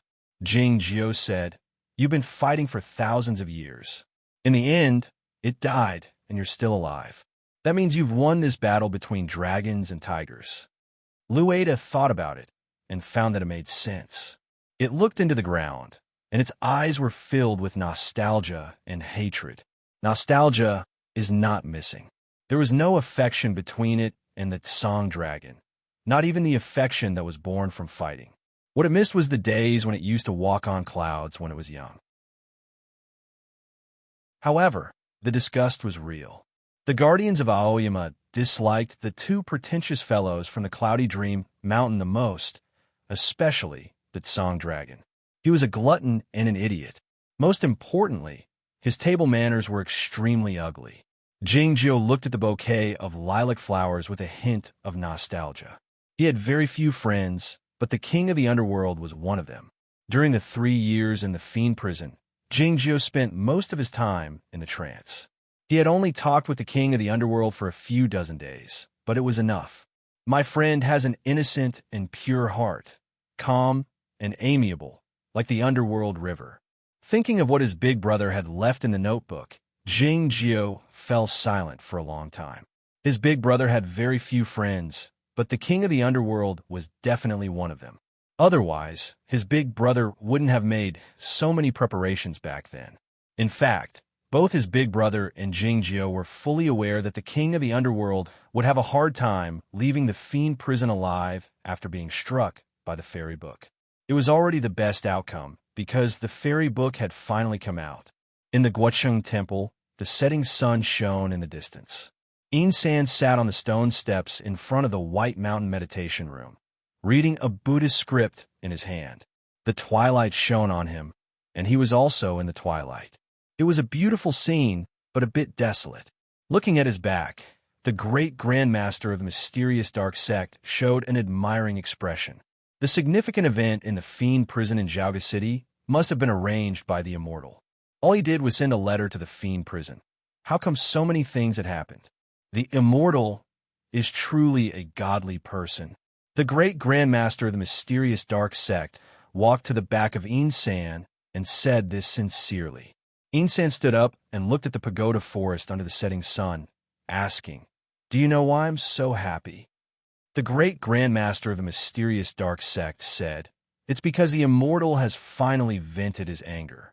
Back when Insan brought the king of the underworld back to the human world, the great grandmaster of the mysterious dark sect was in his heyday, so he knew this secret. "That's right," Insan said. "I feel much better now." The great grandmaster of the mysterious dark sect continued, "And Aoyama is the immortal's Aoyama after all. It's a good thing that the Zhongzhou school has suffered a blow." Insan patted his shoulder with a smile. It was unclear when Jingjio had seldom rubbed the head of the great grandmaster of the mysterious dark sect as if he were a dog.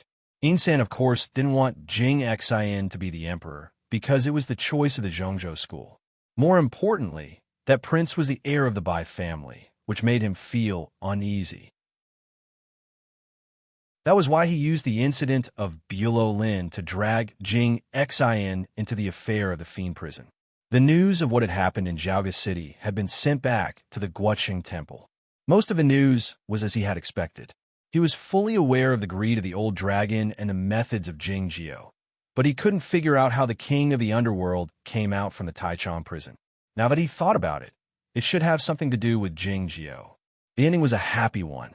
The fiend prison was destroyed after he sent the letter to the fiend prison. The Zhongzhou school suffered a severe setback. It became increasingly difficult for Jing Xin to inherit the throne. The only regret was that Jingjio was still alive. It looked like it would be troublesome to kill Jingjio. Did he have to do it himself? Then, Insan remembered that the king of the underworld was dead. He didn't feel sad, because he knew what the king of the underworld had in mind, that if death meant freedom, he would seek shelter even in a furious sea. Insen walked down the stone steps and arrived in the pagoda forest. He put the Buddhist script in a stone pagoda and took out the bone flute, bringing it to his lips. His long and steady fingers moved on the blood-red string, playing a piece of music. This piece of music was quite ordinary, and it was rather leisurely. The rustling of the pine trees nearby had died down, and the setting sun grew redder. The gaze of the great Grand Master of the mysterious dark sect was fixed on the bone flute, the expression in his eyes complicated. As the sound of the flute started, his expression returned to normal. He sat on the stone steps, letting out a faint smile. After leaving Taichung Temple, Jing Jiao went back to the Jing house. He knocked on the door and saw a youth. It was still early in the morning, so Jing Shang was still working in Taichung Temple. His wife went back to her parents' home to help out, and his father went out to take a stroll on the street. Jing Li was the only one at home. Jing Li looked at Jing Jiao blankly, asking, "Who are you looking for?" Jing Jiao took off the conical hat and dispersed the chaotic sword. Seeing his face, Jing Li was startled, exclaiming, "Little uncle, you're back.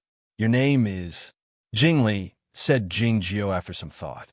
Jing Li found that his uncle had remembered his name this time, feeling startled again, and then he felt delighted, inviting Jing Jiao in with a smile. Jing Jiao walked into the house and looked around casually.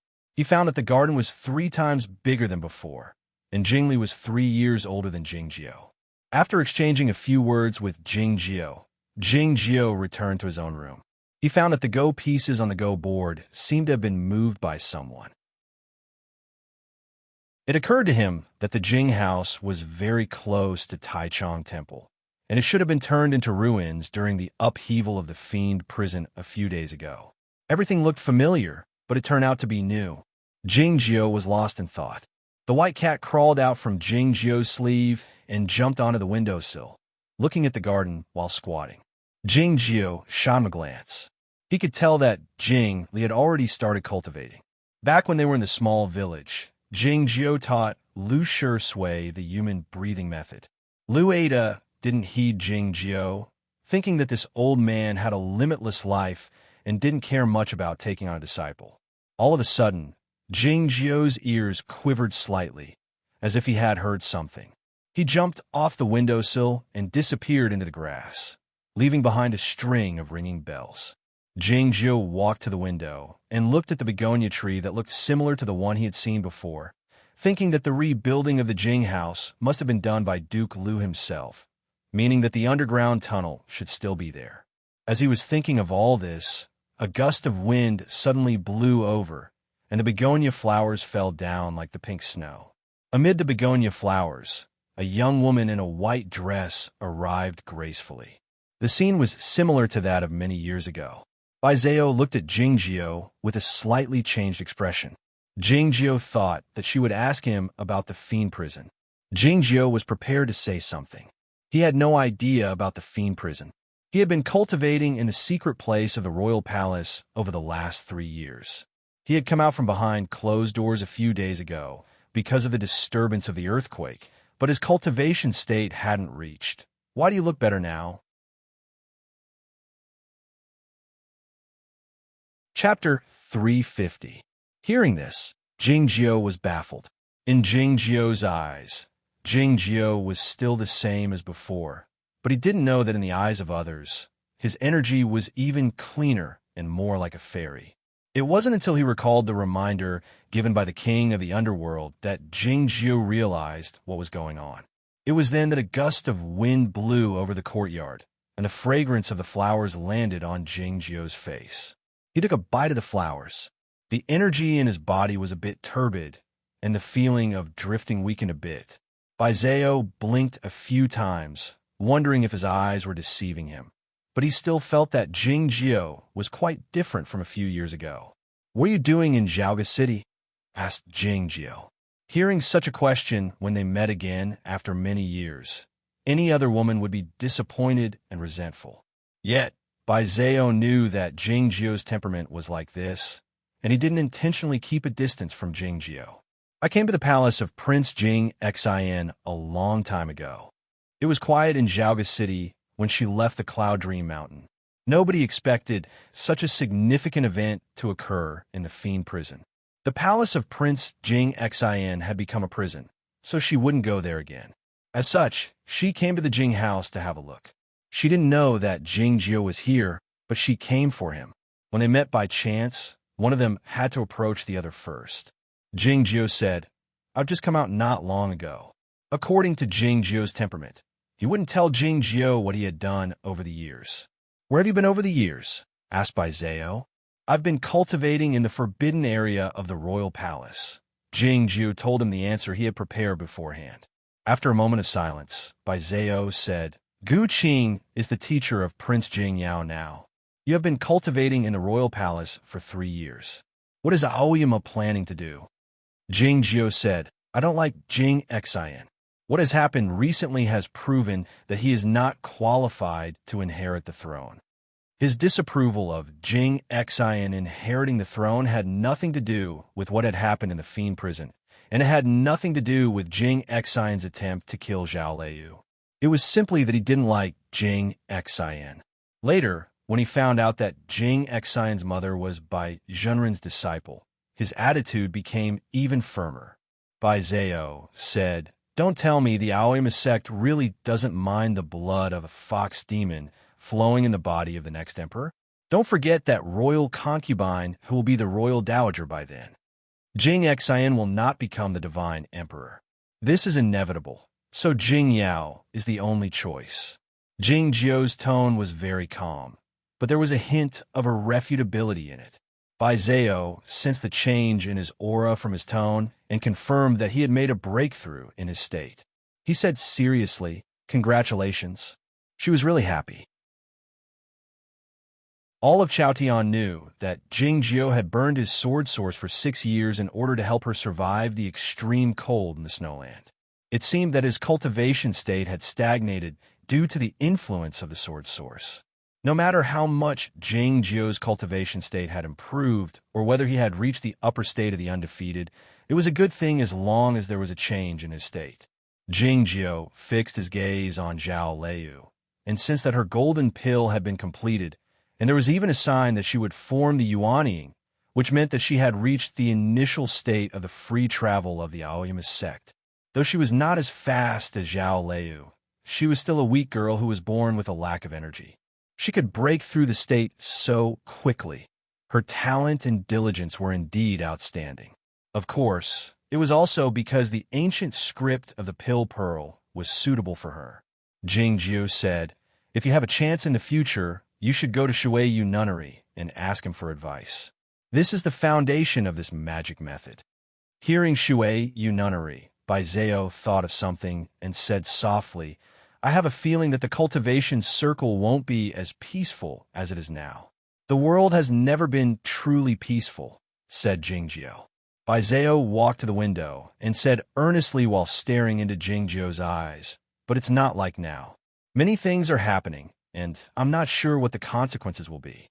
The Cloud Dream Mountain hasn't had a good time in the last few years. Incidents have occurred one after another. It seems that someone is trying to harm us in secret." Jing Jiu didn't say anything. The death of the old dragon had a much greater impact on the disciples of the Zhongzhou school than the death of Lo Huainan. Bai Zhao didn't say anything more. He looked at Jing Jiu in silence, his expression focused and serious, as if he was appreciating a painting. "What's wrong?" asked Jing Jiu. "It's beautiful," said Bai Zhao. "You've seen it," Jing Jiu said. Bai Zhao said, "I'm afraid that I'll have fewer chances to see you in the future, so I'll take a few more glances at you while I can."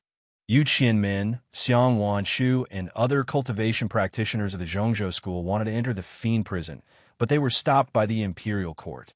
During the investigation, the principal justice of the Guocheng Temple, Monk Duhai, who was known for his benevolence, behaved in a tough manner, putting the Zhongzhou school in a difficult position. There was something strange about all these things. More importantly, the Zhongzhou school and the Aoyama sect supported different candidates for the next emperor. This was an unsolvable problem. The relationship between the two leaders of the orthodox cultivation sects which had improved a bit in the last 10 years, was on the verge of deteriorating again. As the future sect master of the Zhongzhou school, no matter how much Bai Zhao liked Jingjiu, it was impossible for him to be with Jingjiu. The two of them couldn't even be friends. Looking at the feeble young woman by the window, Jingjiu fell silent for a while before he walked out of the room and arrived under the begonia tree. The sun was setting in the west, and the twilight was getting darker. The falling flower petals on the branches seemed to be ablaze. The street outside the house was still deserted, and only the sounds of building could be heard.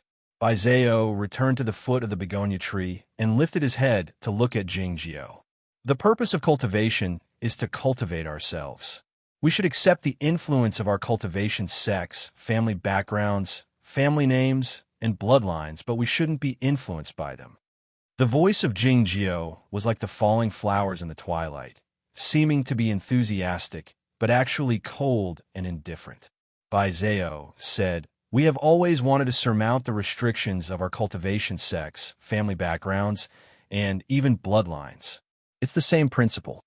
She referred to herself, Tong Yin, the late Lo Huainan, Guananshan, and other disciples of Liangwang Peak, and the young people of various sects with ambitions and aspirations. Jingjiu, of course, knew all this, because Lu Shui was also such a person.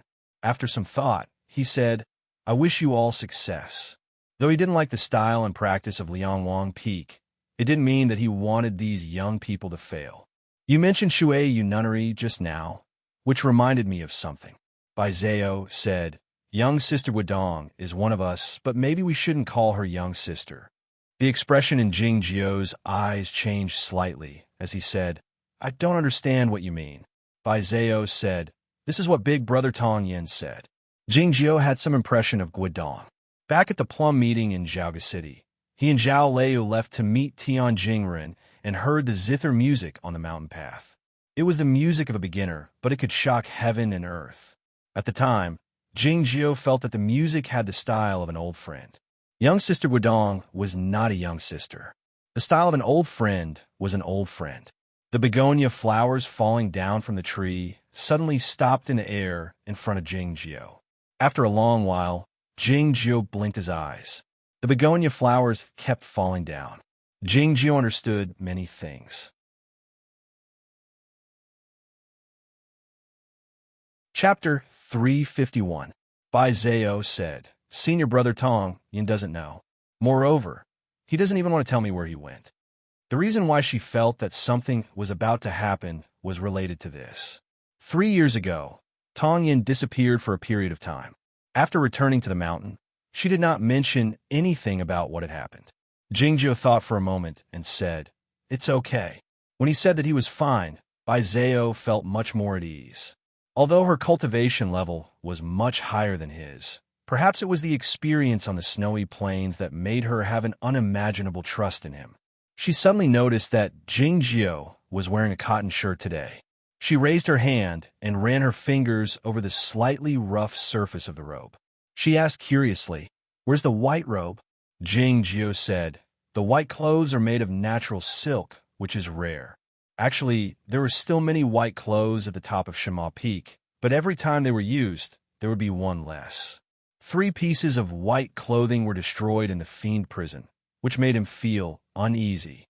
As such, he changed to the cotton clothing after he came out of the prison. Skyworm silk. Is it the silk in that cocoon in the snowfield? Bai Zhao asked with a blushing face. Jingjiu said, "It should be about the same." Bai Zhao seemed to be thinking of something and looked at him in a daze. Jingjiu didn't pay attention to it. He reached out to catch a falling begonia flower on the tip of the tree and remained silent. No matter how rare and precious heavenly worm silk was, it could still be found. However, the woman who used heavenly worm silk to make clothes for him would definitely not be willing to make clothes for him again. The twilight grew thicker, and the flower petals displayed strange colors, looking like the colorful petals in the green valley of the fiend prison. Jingjiu thought of the king of the underworld and his senior brother's notes. He thought of the word old friend, and suddenly felt the urge to go and take a look. For countless years, Whether he was at the Shangda Peak or the Shinma Peak, he rarely had the thought of visiting other places or visiting his old friends. Today, this thought appeared naturally in his heart, and it was incomparably clear. He wasn't going to see Guodong. That woman was too much trouble. But he could go and see her. When Jingjiu was looking at the flower petal in his palm, Bai Zhao was looking at his face. Both of them had their own thoughts. Under the setting sun, a young man and a young woman stood under the tree. It was a beautiful scene. Suddenly, a crisp bell rang. Bai Zhao turned around and saw a 14 or 15-year-old boy standing at the entrance of the back garden with a nervous expression. Thinking that the scene of him staring at Jingjiu in a daze might have been seen by this young man, Bai Zhao felt a little embarrassed and said to Jingjiu, "I'll talk to you in a few days." "I'm leaving Zhaoga City," said Jingjiu. Bai Zhao thought that he was going back to Aoyama and was a little disappointed, but he didn't say anything. He just reminded him not to forget the Cloud Dream Conference in a few years, and then said goodbye. When ordinary people bid farewell, they would often say, "Don't forget the dinner in a few days." Cultivators would often make appointments in years. The difference between the two sometimes made people feel sad. Regardless of whether it was the former or the latter, there was a reason to feel sad. After Bai Zhao left the Jing house, the white cat strolled out from behind Jing Li, the bell on his neck ringing crisply. Jing Li's face turned red, and he was on the verge of crying out. Little uncle, I didn't do it on purpose," he said. Jingjiu knew that Jing Li must have been forced to come here by Lu Ada, so he didn't blame him. As for why Lu Ada asked Jingjiu to interrupt the conversation between him and Bai Zhao, Jingjiu had figured it out a long time ago. "It's okay. Go and play."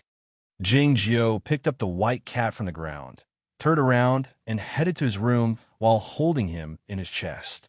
Jing Li was certain that Mimi was his uncle's cat and not a devil.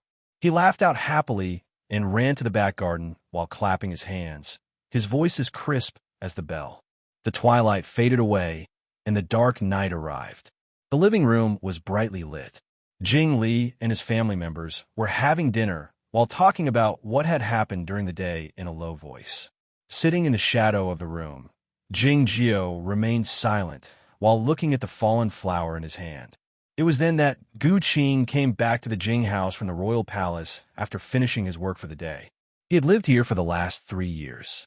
It was only in the last 10 days that he and the Jing house were brought over by the Zhao house. Speaking of this matter, the Gu clan felt a bit reluctant. However, this was Zhaoga City. No matter how considerate or how rich the Gu clan was, they had no chance of competing with the Zhao house. Gu Qing went to the living room first. As usual, he asked about Jing Li's study and Jing Shang's work at Taichung Temple. But he was taken aback when he heard what Jing Li said. He cupped his hands in greeting and turned to leave the living room under the smiling gazes of the members of the Jing house. He came to the room as quickly as he could and pushed open the door. "Master, you're back," he exclaimed in surprise. As he spoke, he had already bowed to the ground. Jingjiu put away the flower in his hand and said to Jingjiu, "Get up." Gu Qing was both happy and curious, and also worried. He wanted to say something to Jingjiu, but he didn't dare ask him anything in the end. "I've been in fiend prison for the last 3 years.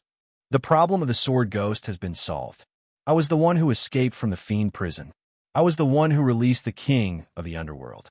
Jingjiu answered all the questions in Gu Qing's mind in 4 simple sentences, and he didn't forget to ask, "Do you think what I've done is wrong?" Gu Qing had basically grasped the situation by now. He guessed that his master came to Zhaoga City to enter the fiend prison because he wanted to find the king of the underworld and learn how to solve the problem of the sword ghost. Did Jingjiu do the right thing? A disciple of Aoyama had entered the fiend prison in secret, met the king of the underworld in secret, learned the devil methods of the underworld, and even released the king of the underworld in the end, which led to the tragic death of the divine guardian animal of Zhongzhou school, the old dragon. Was any of the things he had done right? Gu Qing had been a sword attendant on Liangwang Peak since he was a child, and what he received was the orthodox education of the Gu clan and Aoyama. As such, he couldn't understand what Jingjiu had done. Yet, he was his disciple. How could he accuse Jingjiu of doing something wrong? Thousands of words could only be summed up in one sentence. Master, this kind of thing is too dangerous. You have to be more careful in the future. Looking back on the last 3 years in the fiend prison, the most troublesome moment was when he was suddenly intercepted by the spiritual soul of the old dragon when he came out of the prison. But the situation was still under control until then. He believed that the king of the underworld knew what he was thinking, just like he knew what the king of the underworld was thinking. In fact, nobody had witnessed the most dangerous moment, including those figures in the heavenly arrival state in the empty realm. It was at that time that the old dragon employed the heaven and earth in a jar again and turned himself into a small black snake in the muddy water. The white cat stared at him from the ruins, ready to tear him into pieces. If Jingjiu hadn't appeared like a ghost and stopped the white cat, no matter what he, his big brother, the emperor, and the Guocheng temple had planned, it would have been useless. The Zhongzhou school and the Aoyama sect would have started a war. Fortunately, it didn't happen. I'm ready to leave. What's your plan? Jingjiu asked Guqing. After some thought, Guqing said, this disciple of course wants to go back to Aoyama to cultivate, but if my master wants me to stay in Jiaoga City, I'll stay. Jingjiu said, the matter here is important, but it's not as important as your cultivation. 3 years is enough for you. You should go back now. Guqing was quite happy, thinking that he could finally go back to Aoyama, and he wondered how those monkeys on the peak were doing.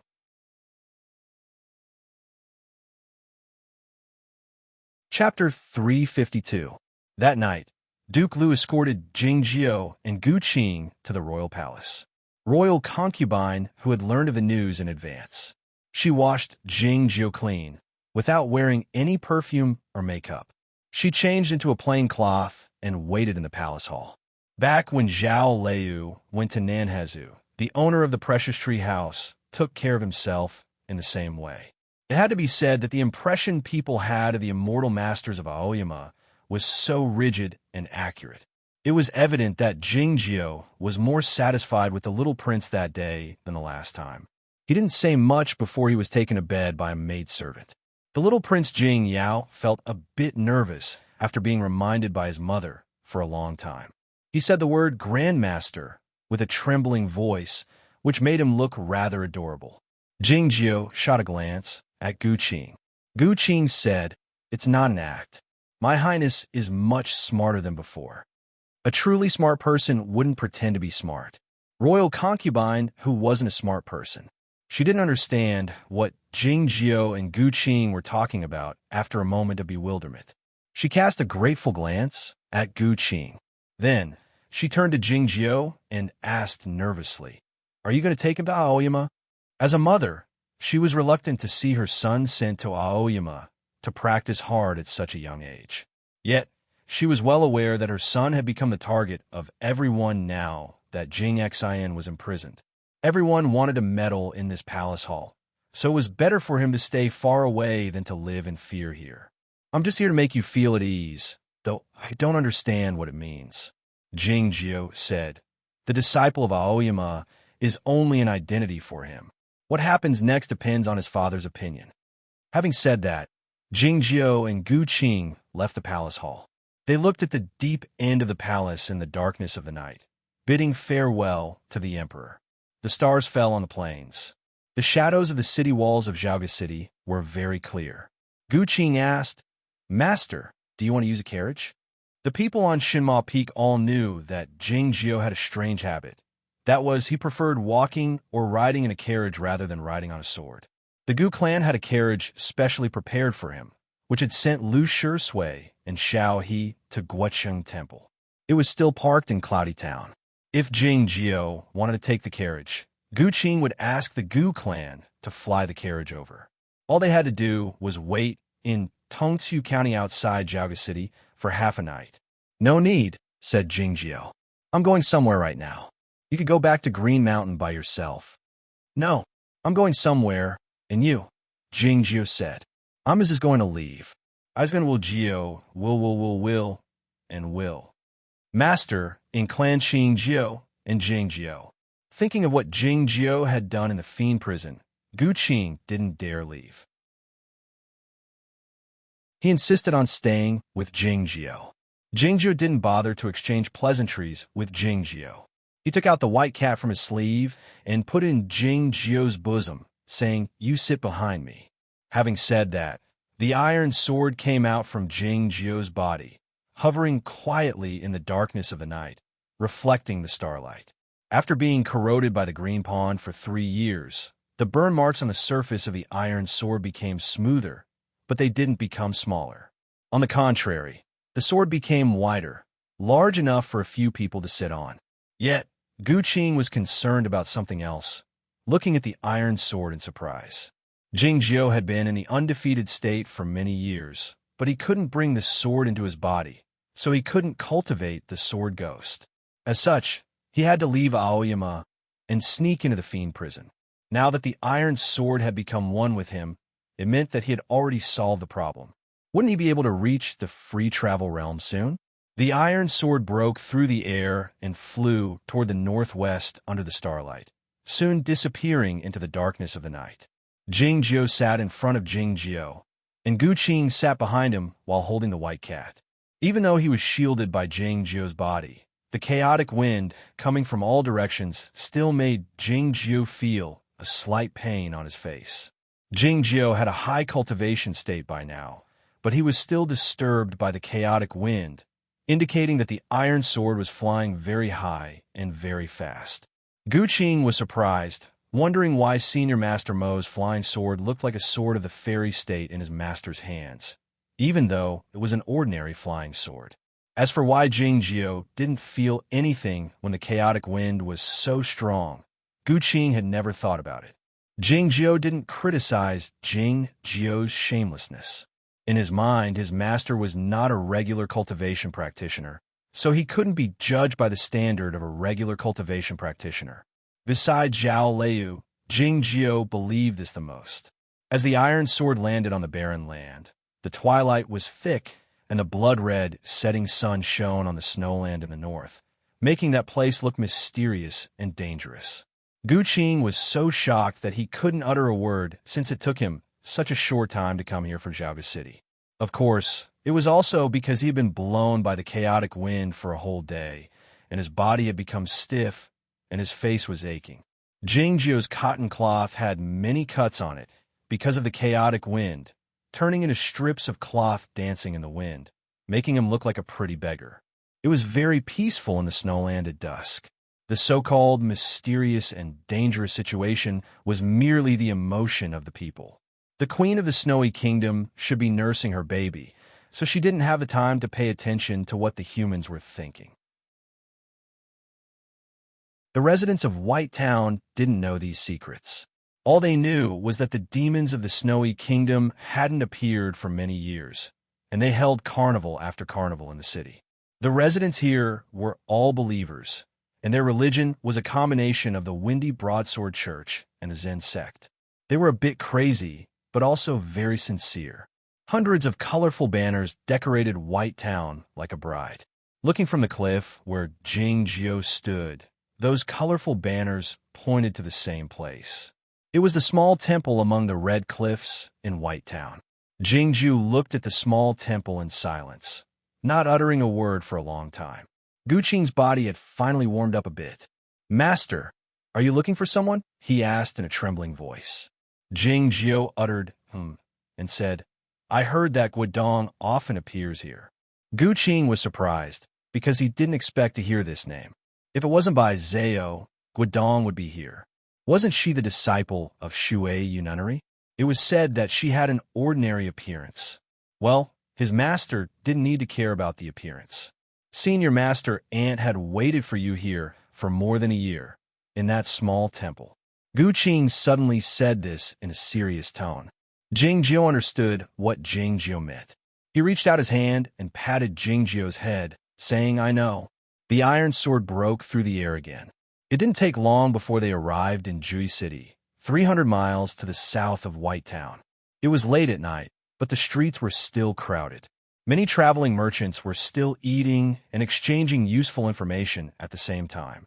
The most convenient place to exchange information in Chaotian was not the brothel or the restaurant, but the medical houses. Those medical houses had the names of begonia flowers, gardenia flowers, and all kinds of flowers carved on their boards. Looking at the flower he couldn't recognize on the board, Jing Jiao shook his head. He had dealt with the curtain rollers a few times, but he still didn't understand why they did it. Gu Qing walked up the stone steps with the white cat in his arms and knocked on the door of the medical house. The medical house would receive patients at midnight, but it was rare to see two people and a cat together. And these two people looked a bit messy, but they were obviously not sick. Was it possible that the patient was the cat with closed eyes? Honorable guests, we don't know how to treat a cat. The assistant stopped talking before he could finish his sentence. He led them into the medical house and closed the door. Jing Jiao took off his conical hat, exposing his face. Gu Qing stood behind the chair while holding the white cat in his arms. Jing Jiao sat in the chair. There were 3 cups of tea on the table. As the hot tea in the cups cooled down, the doctor finally came back. The immortal master asked for it in a hurry. I couldn't find out anything in one day. The information is the same as before. Please forgive me. The doctor said this with a bitter smile, thinking that Jing Jiao had asked for the information in Jiaoga City last night, and Jing Jiao came to Jui City today. No information could escape from him. Please tell me, said Jing Jiao. The doctor said, nobody knows the origin of Guodong. It seems that she appeared suddenly. When? Asked Jing Jiao. The doctor took out a jade amulet from his sleeve and held it in his hand, saying, Lien Sanyue started cultivating behind closed doors many years ago in an attempt to break through the heavenly arrival state.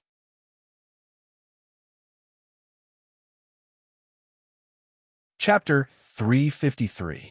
Lien Sanyue had a high cultivation state and generation, but for some reason, she hadn't broken through the heavenly arrival state. This was common knowledge in the cultivation circle. Yet, Jing Jiao told him calmly and straightforwardly that it was not true. The atmosphere in the medical house suddenly turned quiet, full of awkwardness. The doctor looked a bit embarrassed, saying, everybody knows it, but Shuei Nunnery didn't announce it to the world and didn't admit it, so we don't dare think so, just like the sword justice of your sect.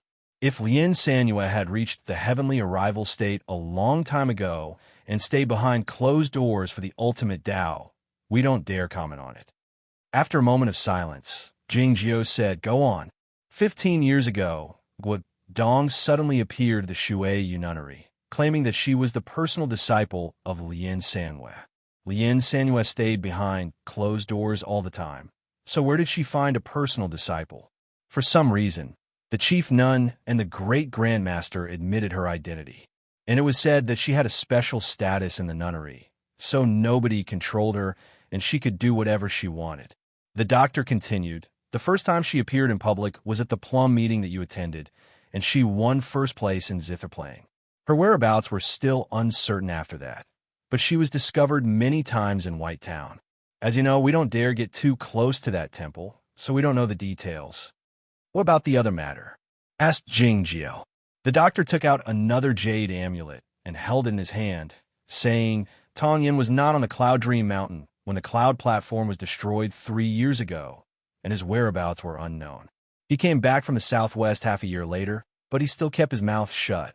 When Bai Zhao went to Jiaoga City a few days ago, Tong Yin held a banquet in the Hanshi Valley to see him off. There was a plate of red moss on the table. Jing Jiao didn't eat anything, so he didn't think there was anything special about the plate of red moss. It's not a seasonal food. The 4 seasons are distinct in the Hanshi Valley. Even if the formation can be used to cultivate it, it's not worth using it to grow red moss. Gu Qing explained softly behind him. Tong Yin came back from the southwest, and with the red moss, he might have stayed at the Baotong Zen Temple. The doctor looked at him with admiration, thinking that he was worthy of being called Gu Qing. Jing Jiao asked, did anything major happen in the southwest 3 years ago?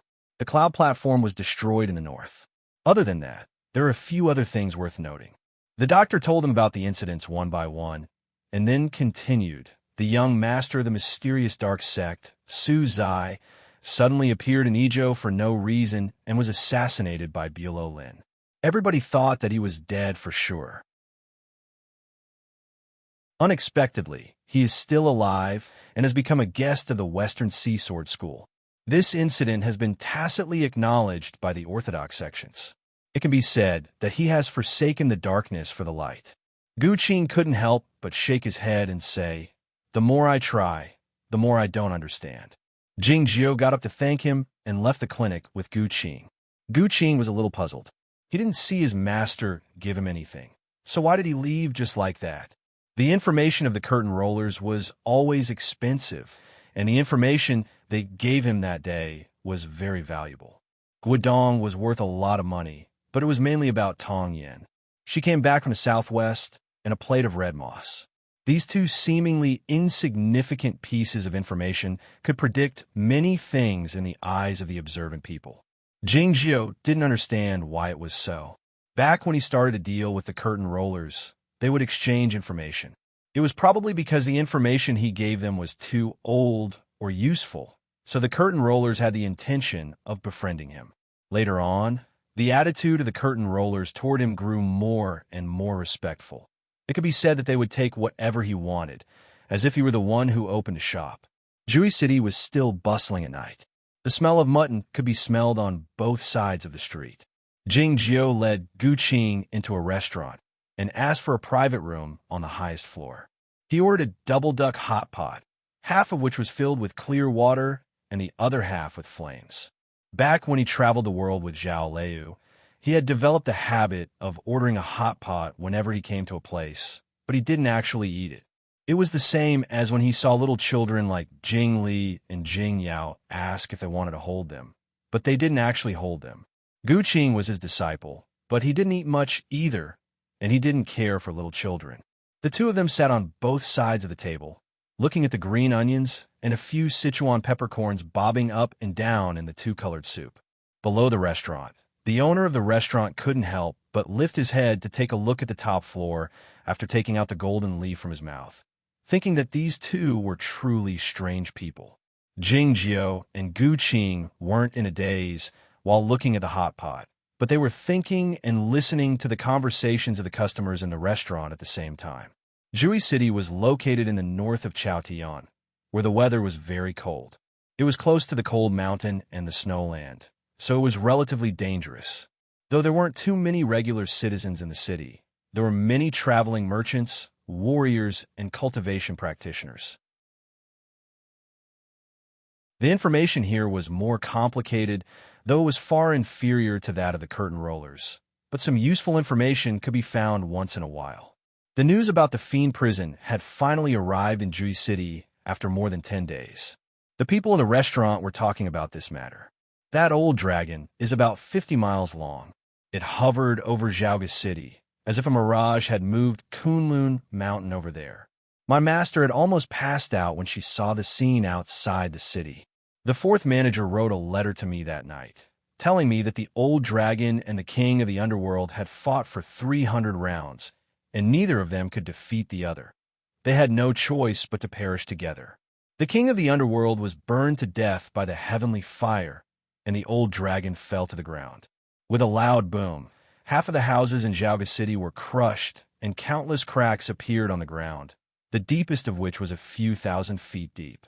It was formed by the underground river flowing backward, and it has turned into a large river. If you don't believe me, you will see it when you go to Zhaoga City.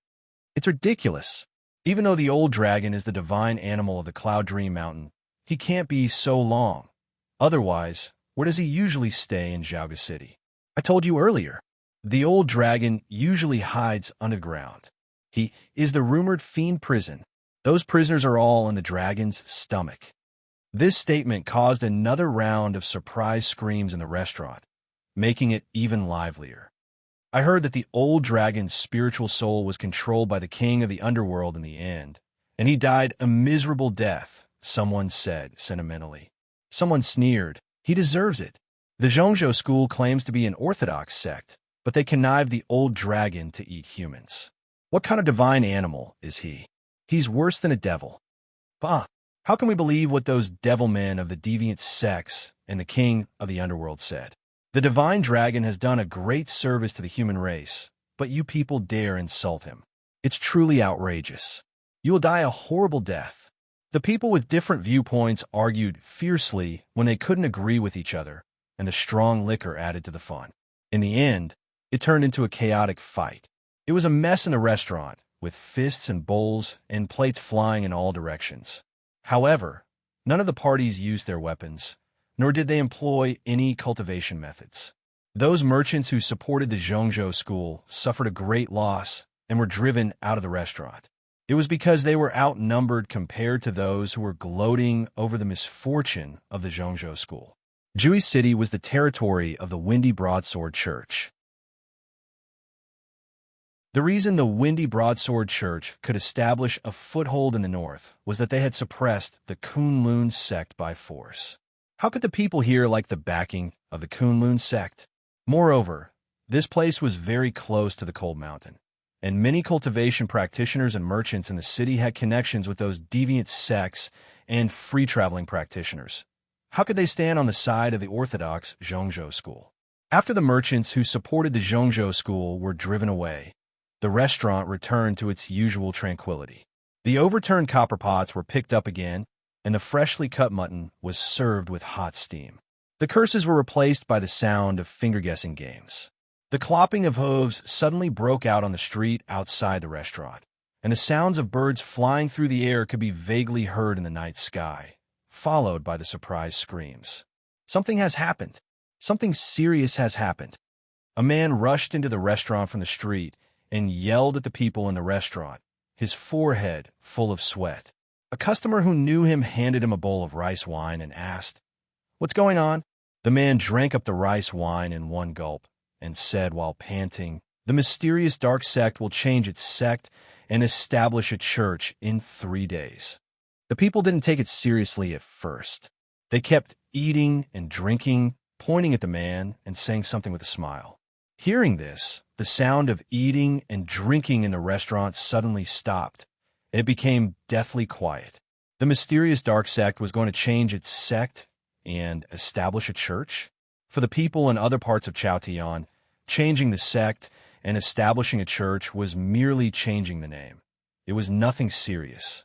However, for the residents of Jui City, who were familiar with the history of the Cold Mountain and had a close relationship with the free-traveling practitioners of the deviant sects, it was of course a significant event.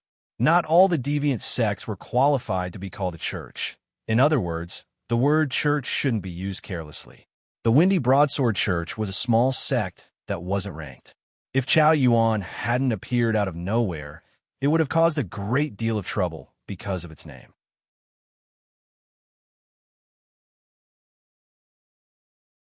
Chapter 354. 1,000 years ago, the Bloody Demon Church was the leader of the deviant sects, and it was extremely powerful. Even though it was later annihilated by the Center sect and other orthodox sects, its influence still existed. Many magic treasures and secret methods of the Bloody Demon Church had been passed down, becoming the most important magic treasures and secret methods of many deviant sections. These sects claimed that they were the orthodox inheritors of the Bloody Demon Church, as if they could enjoy a higher status in the dark world by doing so. The secret method attached to the devil pill of the ghost-eyed carp Lu Shursui obtained was one of the secret methods of the Bloody Demon Church that had been lost in the world, and it was the Bloody Demon method of the highest level. This kind of Bloody Demon method could conceal the energy of the devil pill perfectly and help him improve his cultivation state many times in a short time. It was indeed formidable. It was easy to imagine that he would be welcomed by many deviant sects if he betrayed the Aoyama sect. Did the mysterious dark sect intend to become the second Bloody Demon Church by changing the name of a sect to a church? The mysterious dark sect was indeed prosperous a few hundred years ago and could be called the #1 deviant sect. But they were defeated in the fight against the Aoyama sect, and their ancestral altar was destroyed. The great grandmaster of the third generation became a hidden swordsman who had never seen the light of day. Since then, they had kept a low profile. Why did they suddenly become so arrogant? If they wanted to establish a banner and lead the deviant sects that had been declining for many years to regain their prestige, Wouldn't the mysterious dark sect worry that they would be attacked by the orthodox sects? The people in the restaurant came back to their senses from the shock and began to discuss the matter. If they want to call themselves the mysterious dark sect, who is their church master? Is he still Suchiga? Suchiga has been crippled a long time ago. Speaking of which, the reason why the sect master Su went mad back then is indeed strange. Strange? Everybody knows that it was the demon fetus who took revenge for his mother after he grew up. He succeeded in sneak attacking his father and turned his father into a cripple. Shut up. Do you want to die if you call that person the demon fetus? You're really bold. Do you still need to worry about this matter at a time like this? In previous years, even in Ju City, where the Windy Broadsword Church was stationed, no one dared to call Su Zai the demonic fetus in a restaurant filled with the aroma of wine and meat. It was because they were afraid that the devilmen of the mysterious dark sect would hear it and harm them in secret. Yet, Su Zai had been expelled from the mysterious dark sect and went to the West Ocean, turning over a new leaf. Why would the people in Jui City be afraid of him? I wonder how young clan master Su will react when he learns about this in the West Ocean. The new clan master must be the one in the rumors. He is so mysterious, someone lamented. Jingjiu listened to these things from upstairs and remained silent. If Guodong was the one he had guessed, she would be the real mystery. The soup in the hot pot was about to dry up. The green onion was slanted on the edge of the pot. It was a little soft, and its edges were slightly charred. It looked like the spiritual chi cannons of the immortal guards that had been destroyed. Seeing this, Jingjiu understood what Guodong intended to do. Tong Yin, Su Zai, Izhou, the Baodong Zen Temple, and turning over a new leaf. These words drifted in front of his eyes like the tiniest water droplets, turning into a patch of mist. A road loomed in the fog. So you wanted to kill Jian Shilai? Jingjiu shook his head and asked Gu Qing, where is Pei Baifa recently? Gu Qing was taken aback and said, after the Battle of the Cloud Platform, Mr. Pei has been cultivating on the Longevity Mountain. The Aoyama sect and the No Mercy sect have been on good terms for generations. So Jingjiu of course knew about this. But he didn't understand why his master suddenly cared about this matter. After a moment of silence, Jingjiu shook his head. Shaking his head wasn't sentimental, regretful, or mocking. It was a denial. Jian Shilai couldn't be killed. Even with Pei Baifa's help, he still couldn't be killed. Outside Jui City, the iron sword broke through the air. Sitting behind Jingjiu, Gu Qing held the white cat tightly, asking, Master, are we going to the mysterious dark sect? No, we're going to the West Ocean, said Jingjiu. To go to the West Ocean from the Snowland, the shortest and most convenient way was to pass through the cold mountain from Jui City, go straight to the seashore, and then go southward along the coastline. If his destination was not Haizhou City in the territory of the West Ocean, but the islands where the Western Sea Sword School was located, all he needed to do was to go to the deep part of the ocean. The black iron sword seemed to be invisible in the darkness of the night, not emitting any sword light. It traveled forward noiselessly, but it still alerted some people. Dozens of broadsword wills appeared in the darkness of the night, heading toward the barren land from Jui City like a chain. The Windy Broadsword Church paid great attention to the establishment of the mysterious dark sect and sent out so many highly achieved swordsmen. Even if the other orthodox cultivation sects learned of the news, they couldn't come here in a short time. Not everybody could fly as fast as Jingjiu, because the chaotic wind at a high speed could blow someone to death. The starlight dimmed slightly, and the broadsword lights looked like the snow. A slim swordsman of the Windy Broadsword Church appeared in the night sky, asking tersely, "Who are you?" Jingjiu didn't pay any attention to him with his eyes closed. To ride the sword at such a high speed, Jingjiu had to concentrate. Gu Qing stood up and took out the swordboard, sent a disciple of Aoyama passing by. Sensing the sword wills of Aoyama on the swordboard, the swordsman of the Windy Broadsword Church felt surprised, but he still stepped aside to let Jingjiu pass. In the blink of an eye, the iron sword had already traveled a few miles. passing those broadsword wills and disappearing into the darkness of the night. Gu Qing had no choice but to sit back on the sword before he could even express his gratitude. The iron sword went deeper into the barren land, and the terrain became more uneven. The steep mountains ahead were visible under the starlight. They were the rumored Cold Mountain. The Cold Mountain covered a large area, home to countless deviant practitioners and vicious and merciless free-traveling practitioners. In fact, the Windy Broadsword Church wouldn't have been able to defend Jui City if the deviant sects weren't on the decline and the constant internal strife and disunity. Especially when the Broadsword King was in White Town the entire time. The devilish shadows and black smoke with lethal energy could occasionally be seen in the night sky, looking extremely arrogant, completely different from the other places in Chaotian. The deeper one went into the Cold Mountain, the more common this kind of situation was. The great formation of the mountain gate of the deviant sects was connected to the earth source, so it was hard to break through. The most troublesome part was that the deep end of the earth source was often connected to the abyss, and the devil men of the underworld might even appear there. As such, unless they were swordsmen in the Broken Sea state, the orthodox cultivation practitioners would rarely enter the Cold Mountain alone to avoid encountering danger. The iron sword flew by the edge of the Cold Mountain, so it should be safe. This was the first time Gu Qing had come to the rumored Cold Mountain, so he felt a bit nervous, but more curious. In order to see a band of black smoke in the distance clearly, he even craned half of his head out, ignoring the coldness. The white cat felt discontented in Jing Jio's bosom, wondering why Jing Jio hugged him so tightly and treated him like a stove.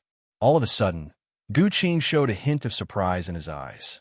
Countless flames suddenly appeared in the distant mountains, burning the band of black smoke into nothingness.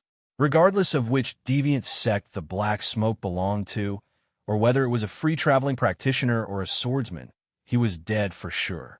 Or those flames. They were so powerful that Jing Jio could still sense their formidable power, even though he was thousands of miles away.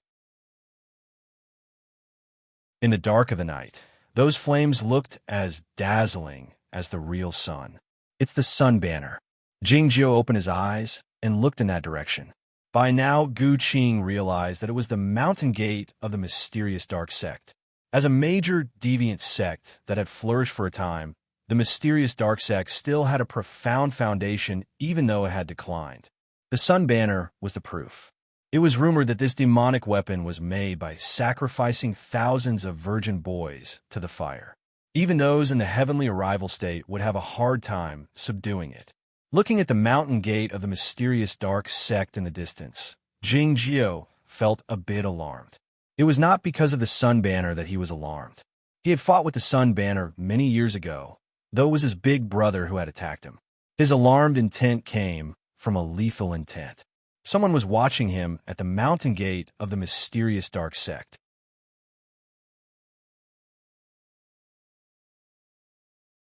Chapter 355.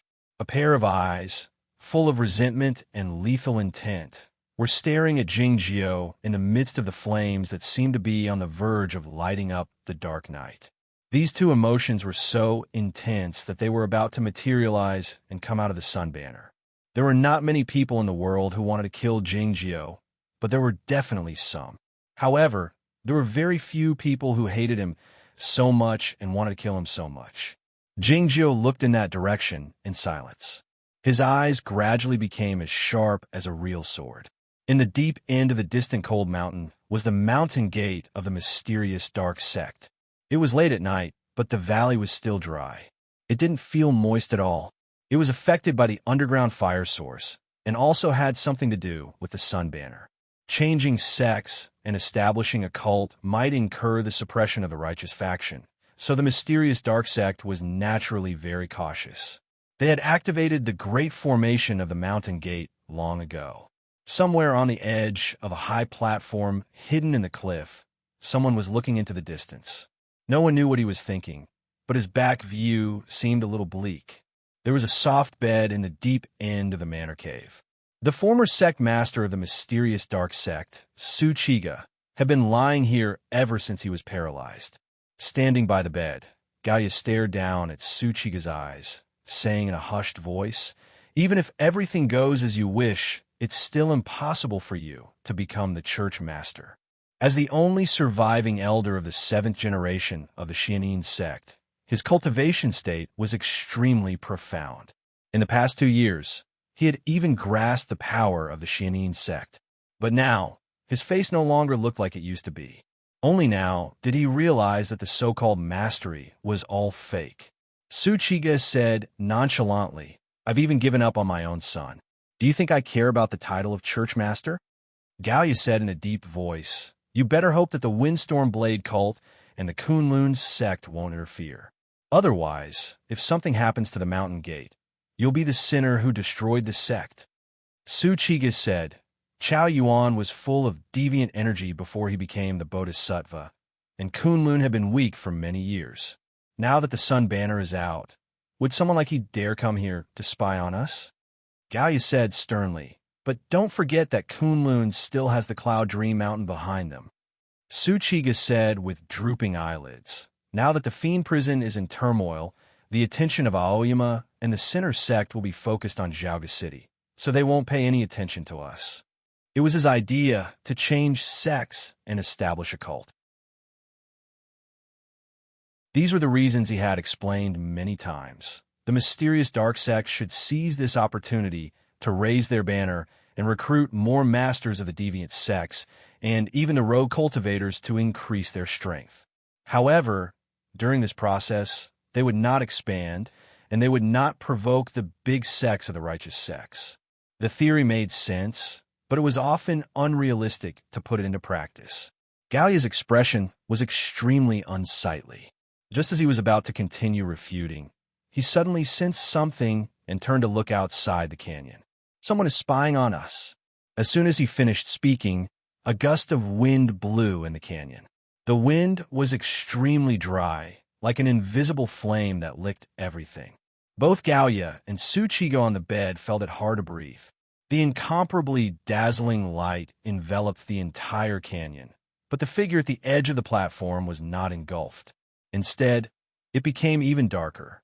The sun banner rose up from the underground fire source, swaying in the wind and turning into countless flames, engulfing a wisp of black smoke dozens of miles away. This scene caused Gaia to be shocked in his heart, and he found it difficult to control himself. He could see clearly that the black smoke was a famous free-traveling practitioner on the cold mountain. Though the rogue cultivator's realm wasn't as high as his, it wasn't far from him. However, he couldn't put up any resistance in front of the sun banner and died quietly. Gaia and Tsuchiga eyed each other, and they saw the uneasiness in each other's eyes, so they stopped arguing. One was the former sect master, and the other was the elder of the 7th generation. Naturally, they were very familiar with the sun banner, but they felt very strange today. In their hands, the sun banner could only be used as the foundation of the mountain gate formation to resist the attacks from the outside world. It was nowhere near as formidable and powerful as it was now. The reason was also very clear. It was because the ancient secret method of the mysterious dark sect to control the sun banner had long been lost. Even though Tsuchiga was the sect master, he couldn't make the sun banner recognize him as its master, until that person came to the Xianin sect and brought back the secret technique. Looking at the back of the figure by the platform, Gaia and Tsuchiga had a complicated expression in their eyes.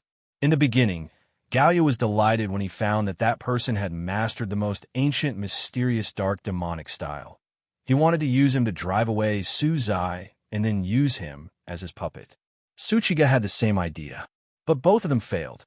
That person possessed a fortitude and ruthlessness far beyond his age, as if he was born to be a deviant swordsman.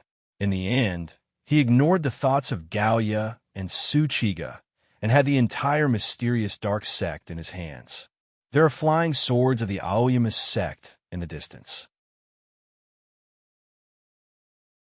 That person said this emotionlessly. Gaia said urgently, "Sect Master, please be careful." Tsuchiga said almost at the same time, "Sect Master, please think twice."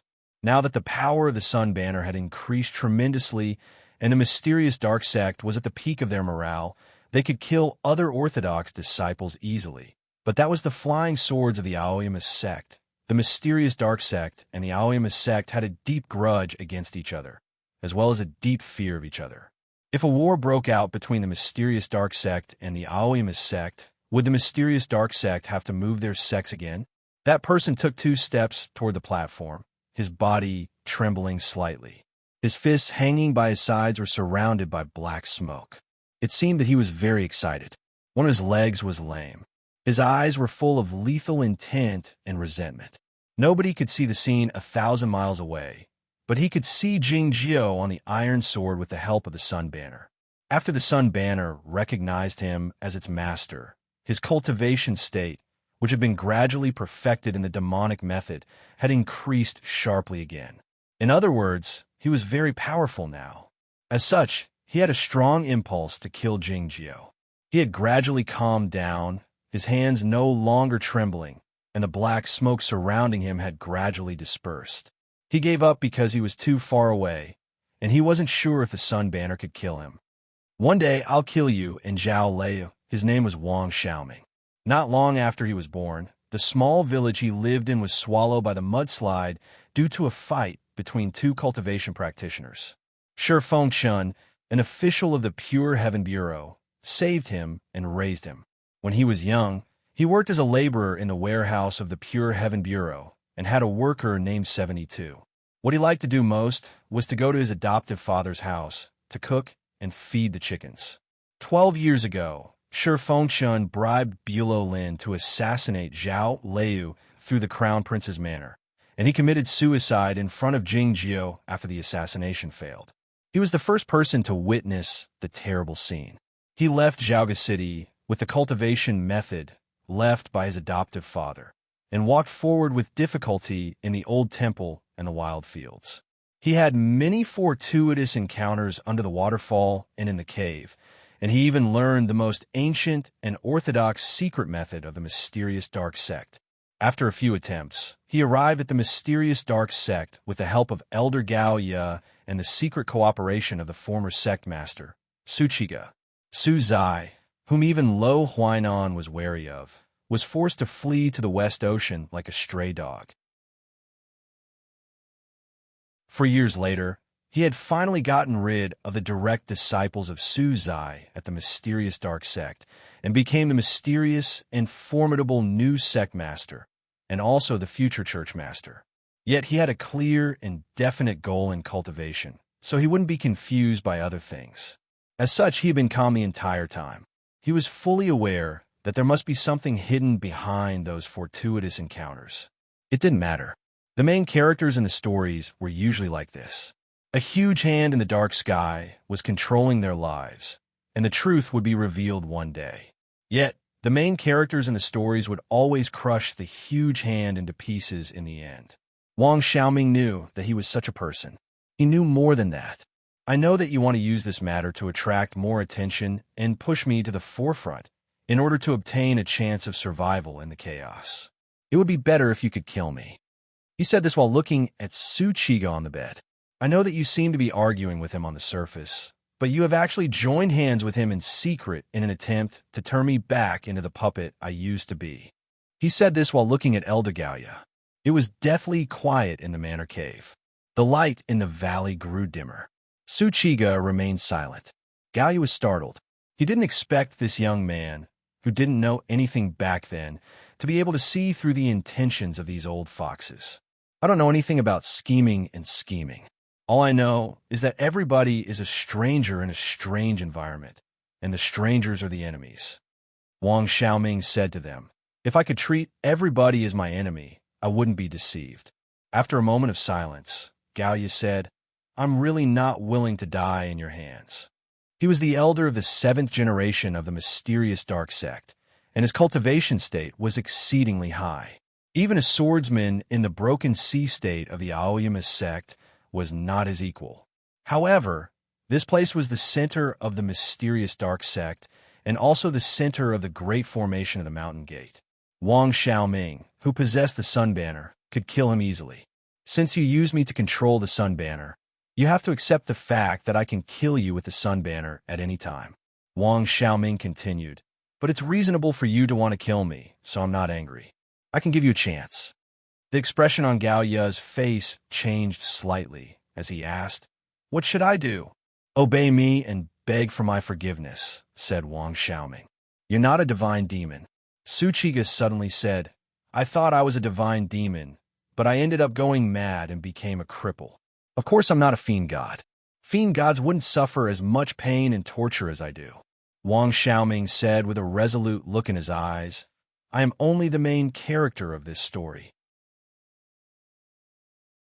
That's why I have to endure all this first and then get what I want. The pair of eyes in the sun banner disappeared. Jing Jiao withdrew his gaze and closed his eyes again.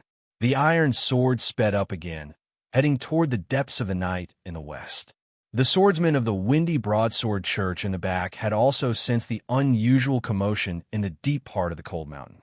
Looking at the gradually diminishing flames, the experts of the Windblade School felt a little heavy in their hearts. They gathered at a certain mountain peak. The mysterious dark sect was indeed arrogant.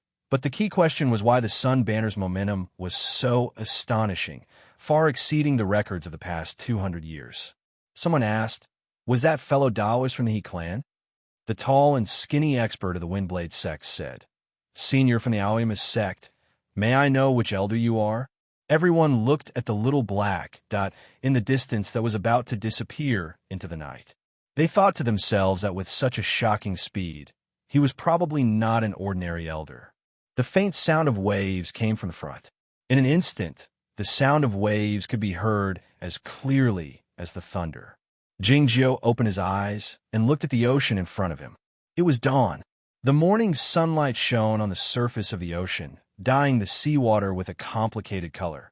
It was hard to tell if the color was blue or golden, but it had a strange sense of beauty. This place was 1,000 miles north of Haizhou City, a desolate place. Even the seawater was cold, and there were few fish here and there. It was deathly quiet here. A few fat sea animals could be seen occasionally on the rocks along the shore. It was unclear what they usually ate. The iron sword stopped on a rock to take a rest.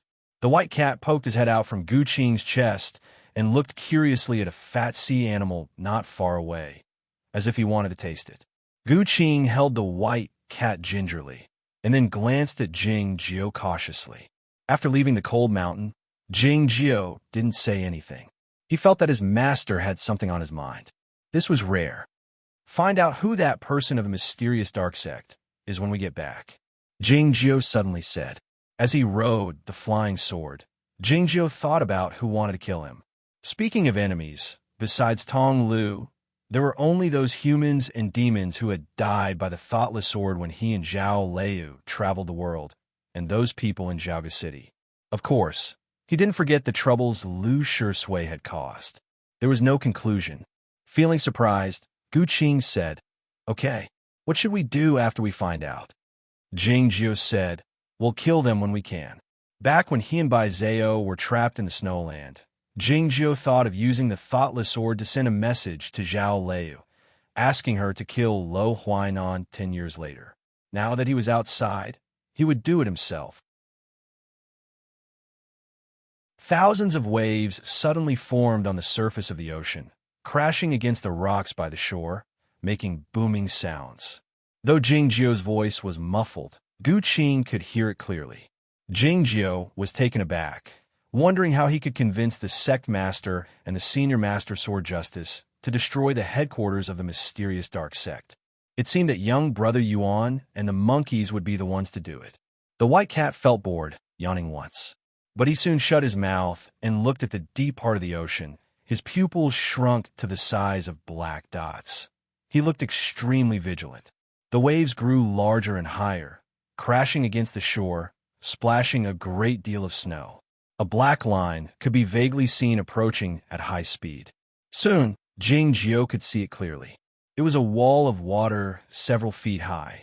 The iron sword flew up again. A moment later, a thudding sound like thunder burst out from below, and the spray shot up into the sky like sharp arrows, wetting Gu Qing's clothes. Looking at the deep part of the ocean, Gu Qing saw more and more terrifying white waves, his face turning pale. The strong wind was whistling, along with the smell of blood and salt, as well as the familiar smell of swords. Two powerful swordsmen were fighting in the deep part of the distant ocean. Even though the spray caused by the two flying swords was hundreds or even thousands of miles away, it was still so terrifying when it reached the mainland. What would it feel like if Jing Jiao were to be in the middle of it? The sun banner he saw last night couldn't be more powerful than this, even if it were to exert its full strength. Who was fighting there?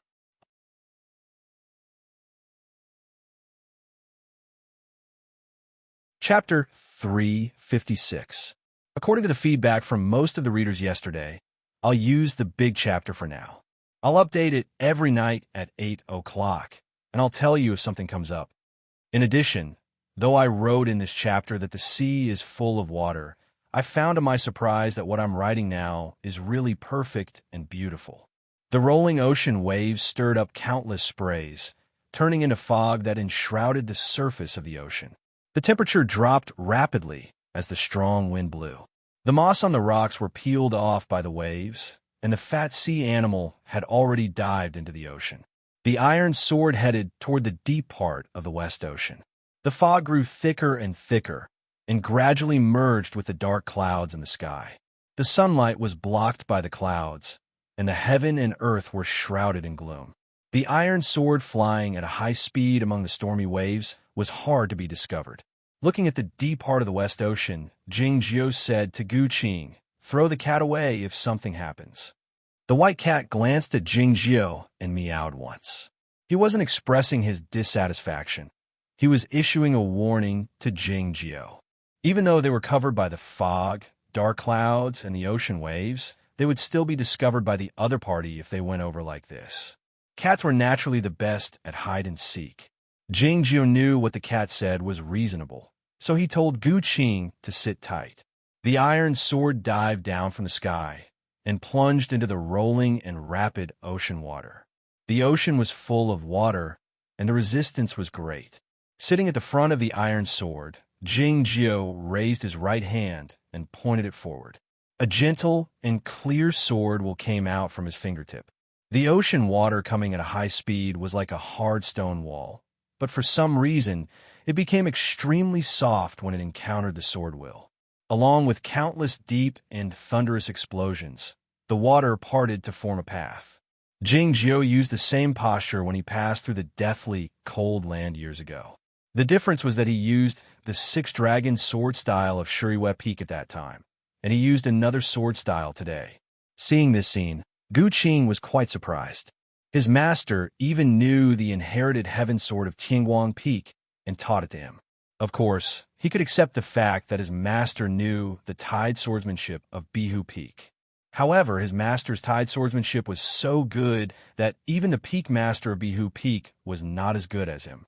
Tides came and went. Thunder rumbled, and the seawater parted like a tide, forming a transparent wall of water around the iron sword. All kinds of fishes and seaweeds retreated at high speed, turning into countless lines of different colors.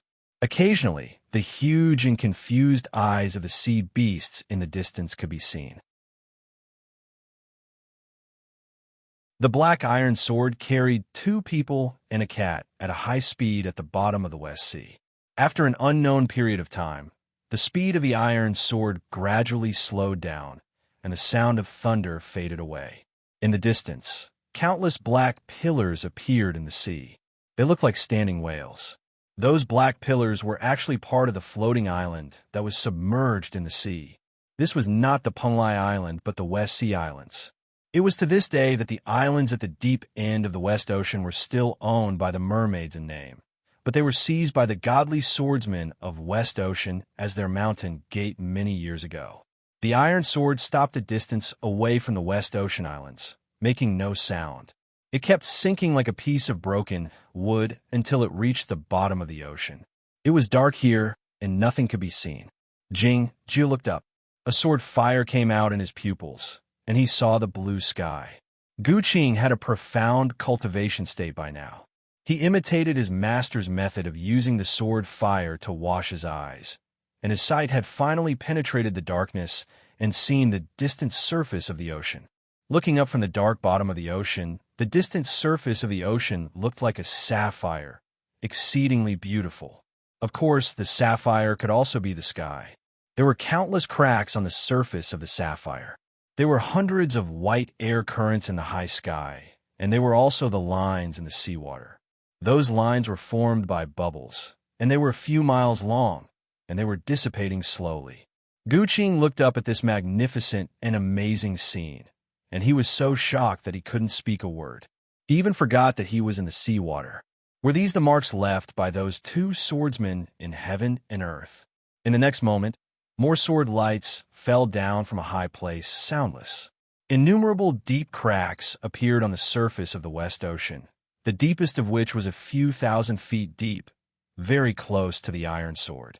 The soft seawater seemed to have changed its nature in front of these sword lights, becoming many times more viscous. One had to know that this was only a tiny bit of the sword light that had leaked out. One could imagine how terrifying the true power of a sword light was. Guqing had witnessed the fight between the king of the underworld and the old dragon in the royal palace of Zhaoga City. That fight was a fight between the spiritual souls. Though it was marvelous, its momentum was far inferior to that of the two flying swords in the high sky. The sword lights sliced through the layers of clouds, and the ocean waves rose up and down. A distant morning sun was bobbing up and down, illuminating the seawater a bit. Guqing saw countless dead fish, and he even saw the corpses of a few small whales sinking slowly in the distance. He couldn't help but look at Jingjiu, feeling a bit nervous. He had vaguely guessed that these two swordsmen should be the godly swordsmen of West Ocean and Mr. Pei of a No Mercy sect. But why did his master bring him here? Not everyone had the opportunity to witness the fight between the swordsmen in the heavenly arrival state. It was a rare opportunity for any cultivation practitioner. However, they were at the bottom of the ocean, so close to the fight between the two swordsmen in the heavenly arrival state. What if one of the sword lights hit them?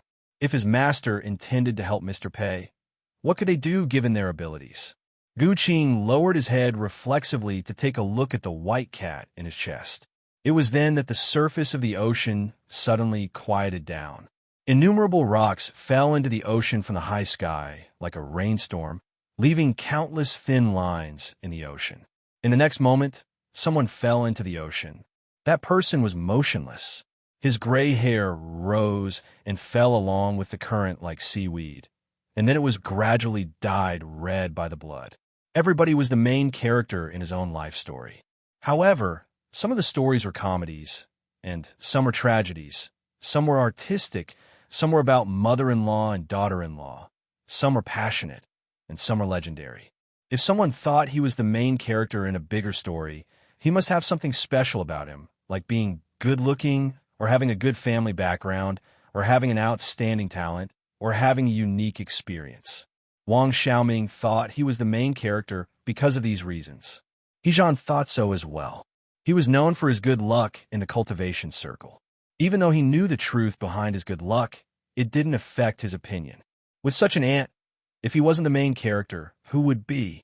Now that he was the main character, he had to participate in the story. He couldn't be a spectator, and he couldn't stay far away from the scene to experience the mortal world. The journey from the Baodong Zen Temple to the Guoqing Temple wasn't completed.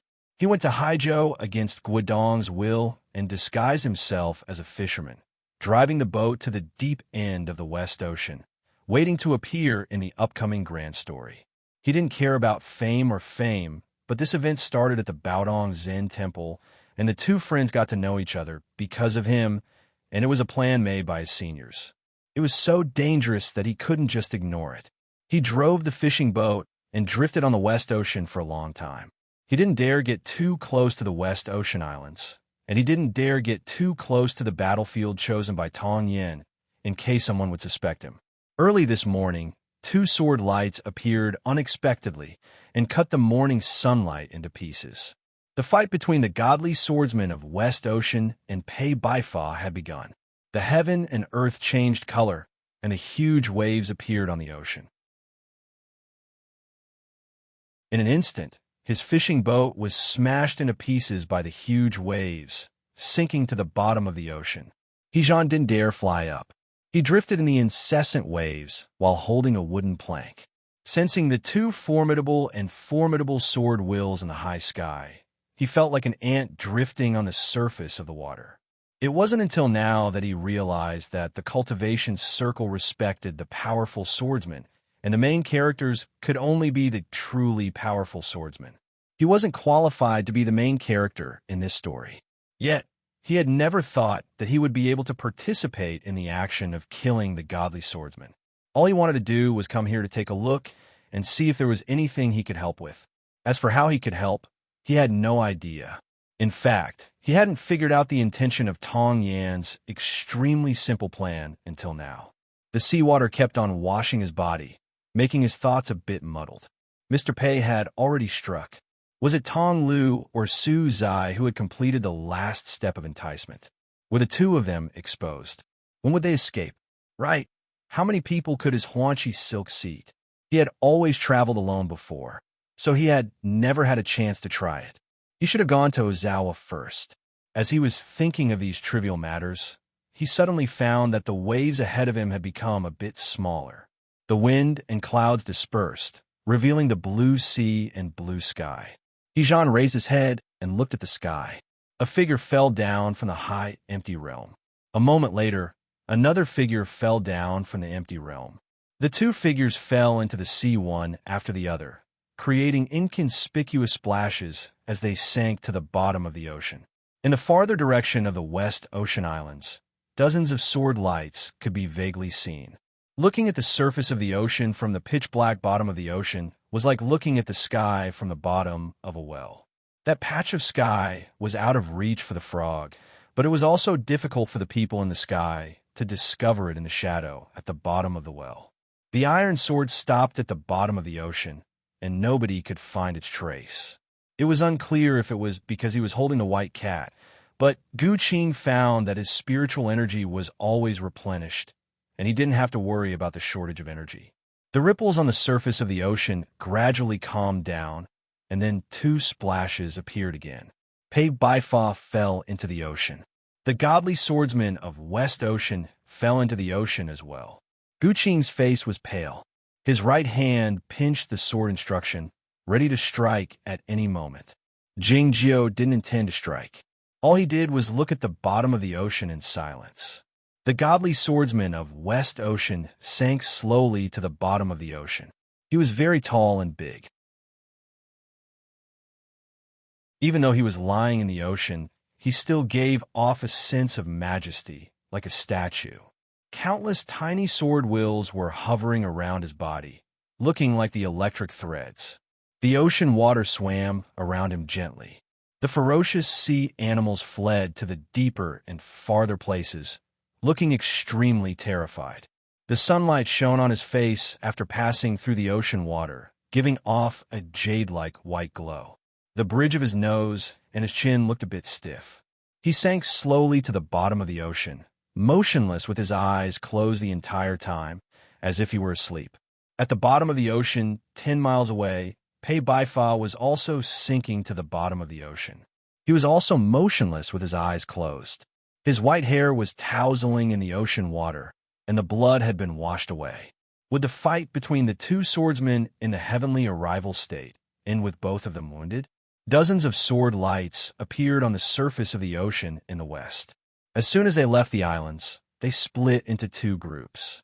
One group headed toward the godly swordsman of West Ocean, intending to rescue him. The other group headed toward Pei Baifa, intending to do so. Gu Qing looked at Jing Jiao again, his eyes wide open, thinking that he had to strike now. Otherwise, Mr. Pei would die for sure. Even the white cat reached out his front paw and scratched Jing Jiao. He didn't look at Pei Baifa, but the patch of ocean where the godly swordsman of West Ocean was, thinking that since this person was a formidable enemy of the Aoyama sect, he shouldn't miss such a good opportunity. He should let him go and kill him. Jing Jiao didn't pay any attention to Gu Qing.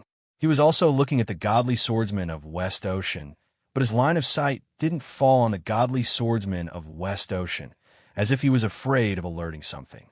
His right hand was pressing tightly on the white cat. The flying swords leaving the islands of West Ocean were divided into two groups. Naturally, the elders and disciples with higher status and more powerful prowess went to the rescue of the sect master. The rest of them went to a farther place. Killing Pei Baifa was of course a great achievement, but it was a dangerous task. And who didn't want to be the first person the sect master saw when he opened his eyes? Suzai joined the Western Sea Sword School as a guest, and he was valued by the godly swordsmen in the last 2 years. As such, he was not liked by the people of the West Ocean sect, and he was often ostracized. Of course, he wanted to go to the place where Pei Baifa was. It didn't take long before he and a dozen disciples of the Western Sea Sword School arrived at that patch of ocean. The flying sword struck down toward the surface of the ocean. The hidden tide sword style of the Western Sea Sword School was very powerful in such an environment. Soon, the swords broke through the ocean water, revealing the body of Pei Baifa. Suzai's face grew even greener, and his energy suddenly grew colder. He reached out his hand and grabbed Pei Baifa out of the ocean. The disciples of the Western Sea Sword School didn't react immediately. A green leaf flew out from Suzai's mouth and expanded along with the wind, turning into a green flying boat, which broke through the air instantly and headed toward the east. The disciples of the Western Sea Sword School realized that Suzai intended to rescue them. The shouts rang out on the surface of the ocean, and the crowd chased after him on their swords.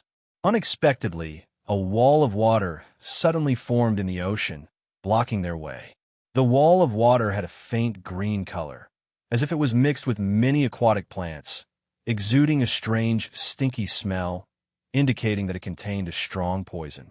The disciples of the Western Sea Sword School didn't have enough time to evade it, and bumped into the wall of water, falling down in tandem. They had no time to chase after him. They hurried to guard their Tao hearts with the swords and take the magic pills to expel the poison. The rest of the disciples of the West Ocean sect had already entered the patch of the ocean and arrived by the side of the godly swordsman of West Ocean. Tong Lu was in the front. Though he wasn't the most senior or the most powerful person present, he was the most valued disciple of the godly swordsman, so nobody wanted to compete with him for this position. The sunlight shone on the face of the godly swordsman of West Ocean, making it look a bit pale. Looking at his master, who seemed to be asleep, Tong Lu's face grew paler, his eyes full of struggle and pain, his hands trembling slightly, and the west cold flying sword under his feet buzzed. Someone had finally found that something was not right, and yelled sternly, "What do you intend to do?" The godly swordsman of West Ocean still had his eyes closed, as if he hadn't noticed anything. The ocean water was illuminated by the sword lights, and the formidable and endless sword wheels came from all directions. A bloody wound appeared on Tong Lu's left shoulder, and he backed up a few thousand feet, losing the best opportunity to strike. The crowd of the Western Sea Sword School stared at Tong Lu, who was holding the sword with his right hand, full of caution and an absurd expression in their eyes. Tong Lu was the most outstanding disciple of the young generation of the Western Sea Sword School and was highly valued by the sect master. The sect master didn't reprimand you even though your performance was terrible during the Battle of the Cloud Platform. Yet, you wanted to kill the sect master. Did you forget that the sect master was your master? It was truly rebellious. No one would have thought that something even more absurd was yet to come. A disciple of the Western Sea Sword School approached the godly swordsman of West Ocean soundlessly and landed his palm on his chest. The godly swordsman of West Ocean opened his eyes. The expression in his eyes was nonchalant. Whoosh! The ocean water was flowing wildly. The sword wills were formidable. The nearby disciples of the Western Sea Sword School were all knocked to the distance. The assassin disciple of the Western Sea Sword School backed up soundlessly, his black hair flying backward in the water, covering half of his face. It was a very ordinary face. It turned out that the godly swordsman of West Ocean wasn't unconscious at all. He pretended to be unconscious. Yet, no fear could be seen in the young woman's eyes at the moment, as calm as usual. It was because she was Guodong.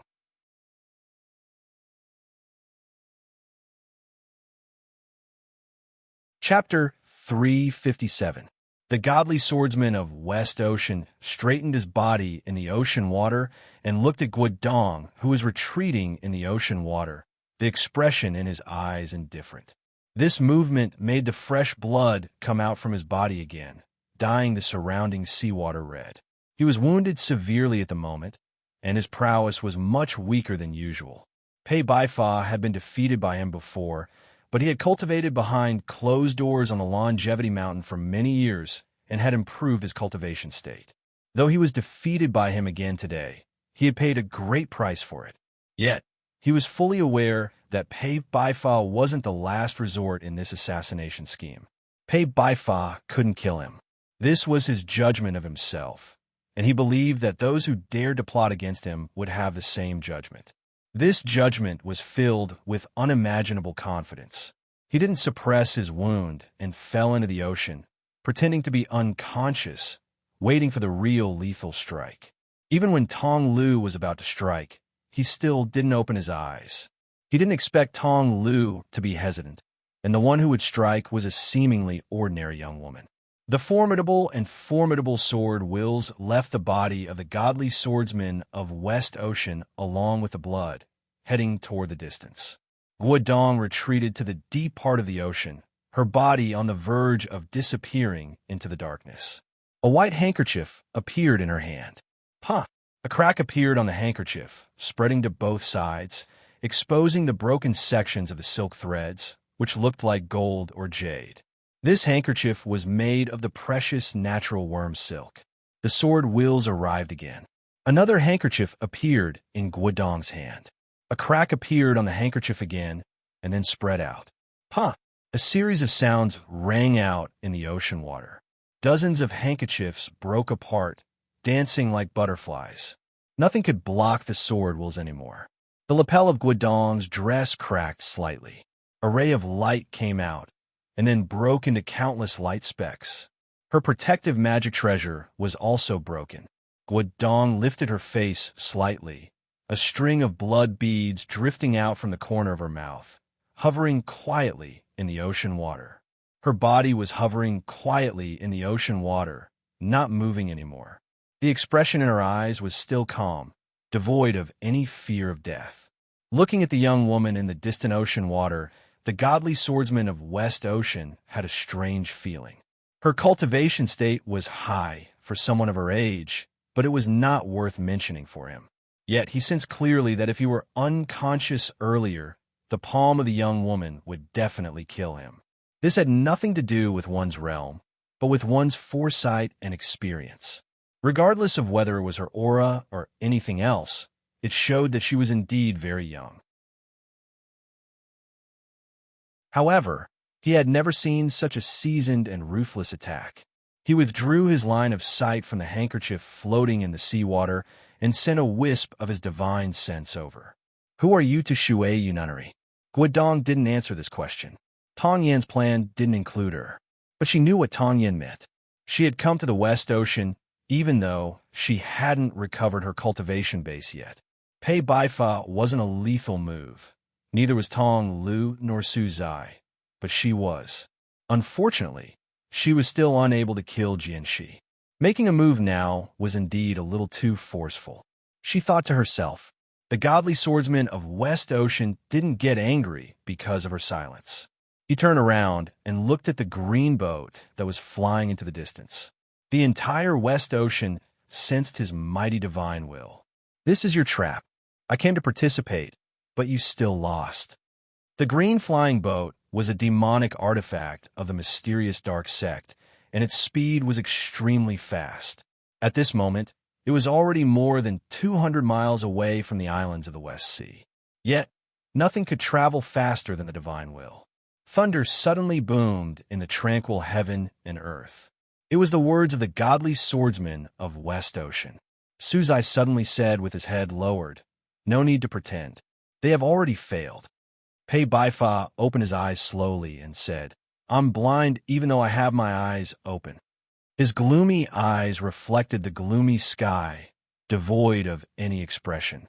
This statement seemed to have a profound meaning, but it also seemed to have no meaning. Looking at him, Suzai said with a strange expression, He is too powerful. We can't kill him. Pei Baifa said, Yes, I told you that. Suzai said, But you still want to kill him. Pei Baifa said, Someone has to kill him. Suzai said while staring into his eyes, But you're going to die.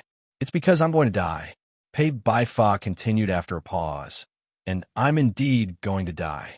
After a moment of silence, Suzai suddenly struck out as fast as lightning. A faint sound rang out. His right hand pierced deeply into Pei Baifa's chest. Almost at the same time, Pei Baifa thrust his palm down. Though he was severely wounded and on the verge of death, he was still a figure in the heavenly arrival state. This palm strike was like the clouds returning to the mountain, light and unavoidable. Pei Baifa's palm hit Suzai's head. Suzai's forearm was covered with a layer of shallow scales, fresh blood flowing out from the scales. The back of Pei Baifa's hand was full of wrinkles, white smoke rising from it. Suzai's face was pale, and his body was trembling. It seemed that he was in great pain, sweating profusely. Pei Baifa's expression was indifferent, and he was even looking in another direction. No! A shocking shout suddenly burst out on the surface of the ocean. It was too late. Suzai pulled his hand out of Pei Baifa's chest, holding a broken heart in his hand. Pei Baifa's hand slid down feebly, as if he had touched Suzai's face lightly. Suzai's face was even paler than before, like the snow. Pei Baifa said in a feeble voice, The small boat is gone from here on. Suzai said in a low voice, Goodbye. Pei Baifa closed his eyes, no longer breathing. An angry shout burst out on the surface of the ocean again. I'm going to kill you. A violent wind suddenly whipped up. A magic treasure that looked like a mist or a gauze fell down along with the water vapor, enshrouding the green boat. It was the Huanchi gauze of Shui Yu nunnery. Hejan, covered in water, leaped over like a madman. The death of a figure in the heavenly arrival state would cause some reaction in heaven and earth. A patch of cloud suddenly appeared in the blue sky. In this incomparably vast world, this cloud just happened to block the sun, and it was completely unbiased. The whole of the West Ocean grew dark. The godly swordsman of West Ocean was the first to sense the death of Pei Baifa. After a moment of silence, he waved his sleeve lightly. The flowing of the ocean water couldn't be seen at the bottom of the ocean, but the ocean water that rose up along with his sleeve was actually extremely violent. It was like this sword of his. It was very casual, and it couldn't be seen, but it was extremely formidable. Guodong couldn't evade this sword, let alone leave. They were all dead, and she should be dead as well. The godly swordsman of West Ocean was fully aware that this extraordinary young woman must have her own story, but he didn't want to hear it. Knowing was usually a kind of cause and effect. The sword light fell down. The ocean water parted. It was empty. The sword struck the empty air. Guodong disappeared from the original spot. As she reappeared, she was already a few thousand feet away. The godly swordsman of West Ocean was a bit surprised, looking in that direction. The ocean water there was filled with bubbles, and the scene was a bit blurry. Yet, he could see clearly that it was a young man who led Guodong away. After a brief moment of bewilderment, the young man led Guodong to a farther place. His movements were erratic and unpredictable, as if he were a ghost. The godly swordsman of West Ocean broke through the ocean water and arrived in the sky. He looked at the surface of the ocean, and his line of sight grew distant. Then he wielded his sword again. The formidable sword wills enshrouded the surface of the ocean. A great amount of blood shot out from the surface of his body like sharp arrows. A flash of cold sword light landed a few miles away, noiselessly. He paid no more attention to the situation there. He turned around and looked at the green boat a few miles away. He waved his right hand, and another flash of sword light shot out. The magic treasure that looked like fog and gauze bound the green boat tightly, preventing it from leaving. Hejan charged at Suzai like a madman. Suzai shot him a glance and turned around to leave. A green leaf appeared in the Huanchi gauze. Hejan landed on the gauze and held Pei Baifa's corpse in his arms as it fell down from the sky. The body in his arms had lost its warmth, and the bloody hole in the chest of the old man was a shocking sight. Hejan's face was pale, and he was in a daze. He didn't notice the sword light coming from the distant ocean, and he was on the verge of death. A spray appeared on the surface of the ocean. Gu Qing rode his sword and blocked in front of Hejan. In his current cultivation state, how could he block a sword wielded by the godly swordsman of West Ocean?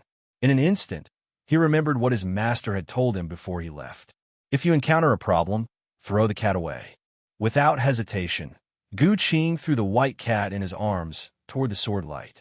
The white cat flew up in the sky, his four limbs spread out, his long hair tousling in the wind. As the sword light approached, it seemed that the lightning had struck the surface of the ocean. The white cat let out a dreadful shriek, and the wind and clouds around him intertwined, blocking the sword light. Boom! Countless huge waves as high as the mountains crashed onto the surface of the ocean. Gu Qing didn't dare hesitate. He covered Hejan with the Huanchi gauze and rode his sword toward the east. It was unclear when the white cat had returned to Gu Qing's chest. He lowered his head and licked his right front paw, the blood stains between his fingers. The huge waves as high as the mountains crashed into the ocean, creating countless sprays like a rainstorm. As the rainstorm fell down, Suzai turned around and watched Gu Qing leave with Hejan expressionlessly. Dragged in the gauze net, Hejan looked like a pig being dragged to the slaughterhouse, rubbing against the surface of the ocean once in a while, creating many sprays. Seeing this scene, Suzai suddenly let out a laugh. It didn't take long before he returned to the place where the group of the Western Sea Sword School was. Fortunately, I didn't disappoint you. Pei Baifa is dead.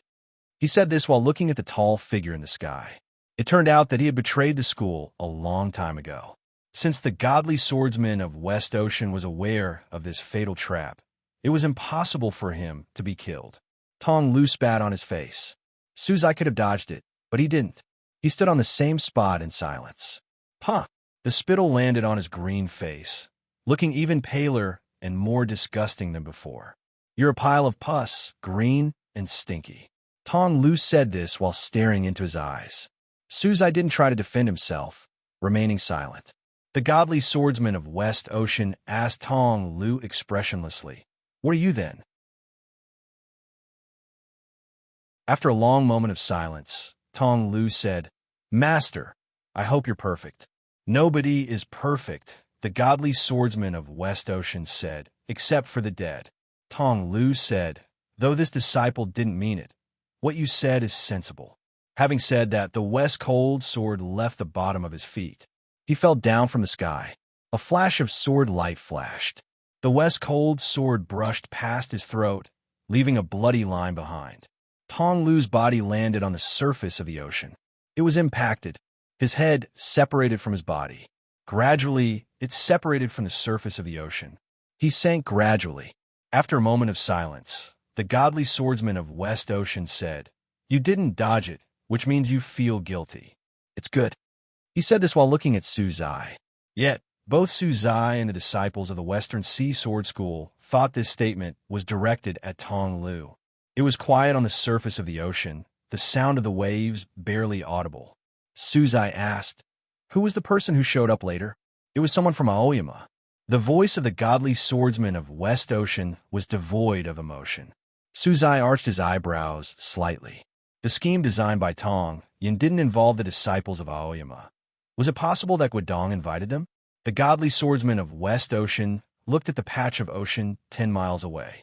That person moved so fast that it was unclear which peak the elder of the Aoyama sect belonged to. But since he was hit by his sword, he would die for sure.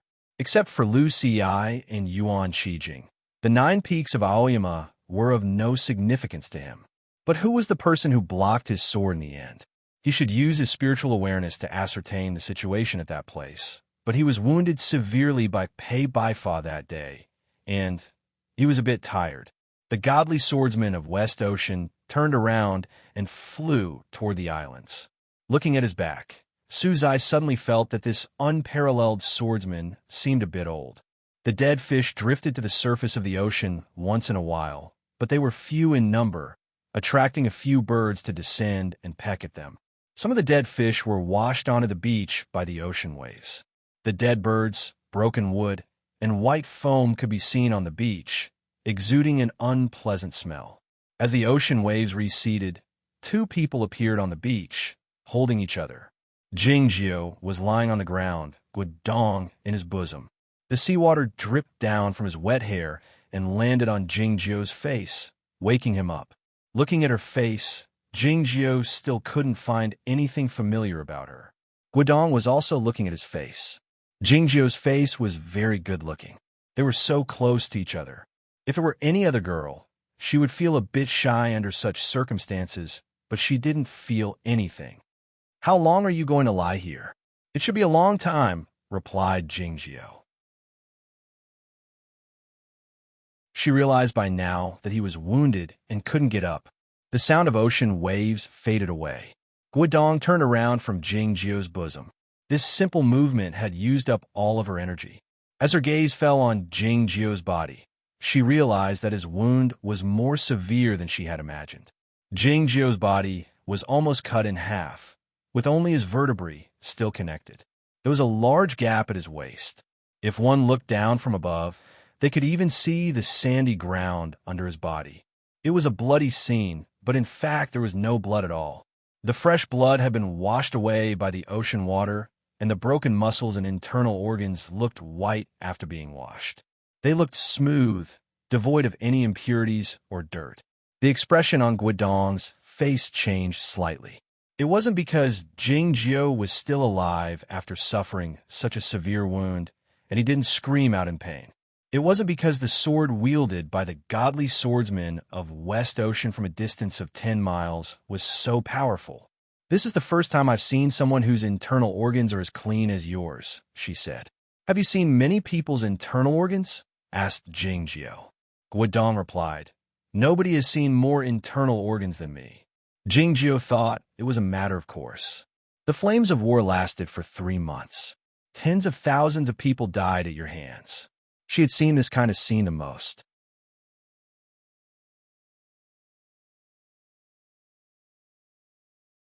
Chapter 358. I've seen many dead people, so my judgment can't be wrong. Guodong continued while looking at him. "You're really going to die." "I know," said Jingjiu. His injuries were extremely severe. His internal organs were all broken, and he had lost all his vital energy and blood. Even the most precious spirit pills and miraculous medicines couldn't save him unless he could obtain a fairy book. Guodong asked, "Can you tell me who you are before you die?" "You've seen me before," said Jingjiu. Guodong said, "Even if you were the personal disciple of Jingyang, you can't be so powerful." It was not something those so-called young geniuses could do to help her escape from the sword of the godly swordsman of West Ocean. If this news would be spread out, it would shock the whole of Chaotian, or nobody would believe it. Guodong didn't believe that he was merely a disciple of Aoyama named Jingjiu. Jingjiu didn't answer her question. Because of the excessive loss of blood, his face was as pale as a ghost, but his eyes and brows were still perfect. He looked more like a jade statue than a real person. The godly swordsman of West Ocean had the same feeling when he was lying in the ocean. "I suggest that you turn into the sword ghost. You might dissipate in the end, but you can still live a little longer." Guodong's suggestion seemed simple, but it revealed her profound knowledge and attainment in the cultivation methods. Jingjiu couldn't turn himself into the sword ghost, so he had to find another way to survive. "Let me borrow your thread," he said. Hearing this, the expression in Guodong's eyes grew cold as she asked, "Who are you?" Jingjiu still didn't answer her. He raised his right hand slowly and reached out his forefinger. Guodong remained silent for a moment while looking at him, and then reached out a finger as well. The two fingers met in the ocean wind. They separated as soon as they touched each other. but it was hard to tell them apart. An extremely thin, sticky thread appeared between the two fingers that were gradually separating. This thin thread was transparent, and it was condensed by the wind. It moved slightly in the wind, looking exceedingly tough. Illuminated by the sunlight, the thread emitted a golden jade-like color, but it was very faint. The thin thread came out from Guodong's fingertip. The scene looked like a silkworm spinning silk in spring. The black iron sword appeared. Silence hung on the beach, right where their shoulders touched. Jingjiu stuck the extremely thin silk thread to the edge of the iron sword. The iron sword brought the thread to his abdomen and trembled slightly. Guodong didn't understand what he was doing. The iron sword was actually moving in a very small area, but because it was moving so fast, it looked like it was trembling. It didn't take long for the iron sword to reach another place inside Jingjiu's abdomen with that extremely thin silk thread. I'm stitching up the flesh on my back. Now, I'm repairing the fracture on my spine. Jingjiu explained. Guodong couldn't sit up, so she couldn't see the scene. All she thought was that it was ridiculous. If that was the case, then her natural silk was actually sewn into this man's body. She felt even more strange. Wild silk was the thinnest and toughest silk thread in the world. It was perfect for sewing wounds. Yet apart from Guodong and Bai Zhao, nobody could find so much natural silk. The iron sword moved at a high speed inside Jingjiu's abdomen along with a natural silk thread, stitching up incessantly. A minute later, the fracture on the spine had been repaired. The iron sword moved to another place and started stitching up the internal organs. Of course, it was not only the internal organs that needed to be stitched up, but also the mucous membranes and blood vessels on the surface, which had to be more precise. Yet, the speed of the iron sword didn't slow down. On the contrary, it sped up, leaving behind many residual shadows. "Why do I feel it's faster?" asked Guodong. Jingjiu said, "It seems easy to repair the bones, but it's actually quite troublesome. The gray fibers inside are very thin, and my bones are very hard." Guodong asked, "Have you done something like this before?" "I've studied it before," replied Jingjiu. As they were talking, the iron sword stitched up 2 sections of the intestines and started stitching up other parts of the intestines. After stitching up the internal organs, it was time to stitch up the muscles and the skin. The ocean wind blew over the setting sun. Time elapsed. After a long while, the iron sword stopped trembling, hovering in front of the two of them in silence. The golden and jade-like natural silk thread was cut off by the wind and returned to Jingjiu's fingertips. Guodong looked at his abdomen and found it was as smooth as usual, save for a thin, bloody line. She couldn't find anything wrong with it. "You should be a doctor based on your skill," Jingjiu said. "It's mainly because Jian Shilai's sword is fast enough. The sword light that came from a few miles away was too sharp, so the wound was smooth and even. If the wound was messy like this beach, it would be more troublesome to deal with it. Of course, there were few things in this world that could cut his body in half." Guodong noticed that Jingjiu called the godly swordsman of West Ocean Jian Shilai. She had asked too many questions like this. "Is it done?" she asked. Jingjiu said, "No, it's just stitched together. It will take a long time for them to grow back on their own. But I won't die." Guodong said, "Then it's my turn to die." What she suffered was not an external wound, but a fatal internal one. To ensure that she could kill the godly swordsman of West Ocean, she was very close to him when she struck, so she suffered a severe injury. The sword wielded by the godly swordsman of West Ocean had broken 3 of her Tao meridians. Her body looked fine at the moment, but she couldn't move her body below the neck, like a paralyzed patient, and her life force was fading away. Even though Jingjiu's iron sword could sew up the smallest wound, it couldn't heal her injury. "You won't die." As Jingjiu said this, he felt that this scene and this conversation seemed to have taken place before. It happened a few years ago, or a few hundred years ago. Guodong shot him a glance and asked, "Is that so?" Having said that, she closed her eyes and rested. The setting sun was slanting further, and the sunset looked brighter. The surface of the ocean seemed to be ablaze. More and more dead fish drifted over from the distance, attracting more seabirds. They landed on the surface of the ocean and then flew up again, making a lot of noise. Seen from a distance, they looked like countless sparks. Jingjiu turned his head to look at her face. Her tightly closed eyes were like two lines, and her eyelashes, which were neither too long nor too short, were more lines. Her mouth was a line, and the bridge of her nose was another line. This was an ordinary face, different from her previous appearance. Back then, she was not exceedingly beautiful, but she was eye-catching. She could be remembered at a glance, no matter if she was in the Black Mountain or the Angry River or in the prosperous human world.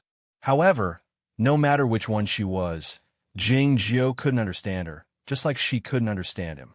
Your cultivation state is lower than mine, but you want to kill Shilai. What are you thinking?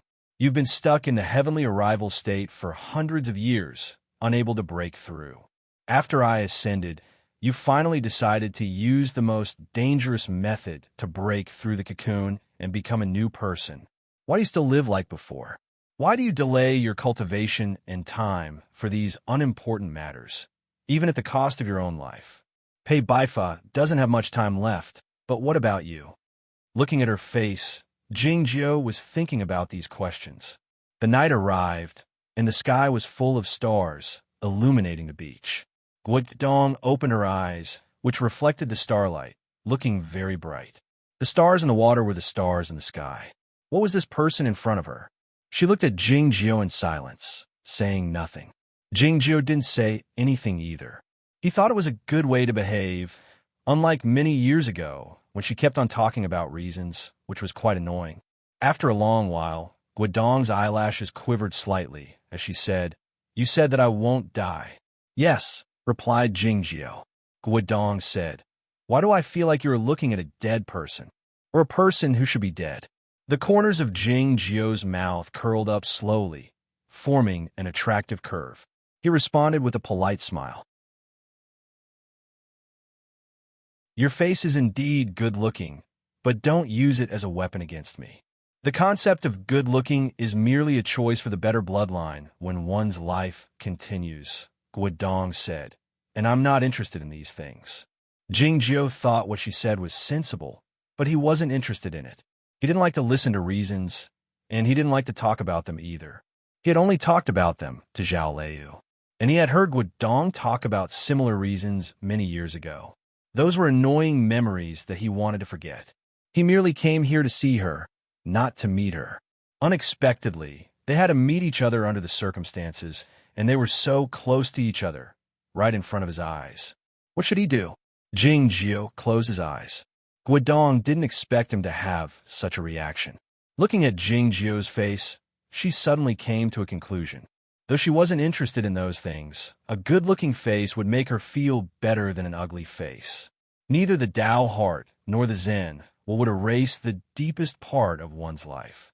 Forgetting the affection didn't mean being emotionless. Otherwise, one would become inhuman. Guodong understood this better than anybody else, so she could accept it easily. As such, she looked at Jingjiu's face for a long time. The stars in the sky were quiet and motionless, but they changed brightness and dimmed as time passed. As the morning sunlight grew brighter, the stars disappeared quietly. Jingjiu opened his eyes and woke up. He used the piercing awareness to check himself, making sure that the internal organs in his body were fine. Then, he looked at the tip of his foot and tried to move it. He found that the thumb of his right foot could move on its own. It had been one night. The gray filaments in his vertebrae had finally connected. This was the most important thing. He pulled back his right leg slowly. His movement was slow and clumsy, and it was very stiff, as if he was imitating a human puppet. He bent his right leg and stepped on the sand. He turned around slowly and put down his palm to support his body, and then he stood up inch by inch. His movement was so slow that the scene looked like it had been slowed down dozens of times. Guodong remarked, "You are like a chameleon." Jingjiu didn't pay attention to her. He was still concentrating on his movement until he sat down in the end. This simple movement made his face look even paler, his eyebrows furrowed slightly. For his expression to change, It must be the most extreme pain. When he stitched up the wound the day before, he used the Zen method of the Guoqing Temple to seal his six senses. Back when he had just broken through the state of inherited will on the top of the Shinma Peak, he encountered the thunderstorm. He used this method to avoid being shocked unconscious by the thunder.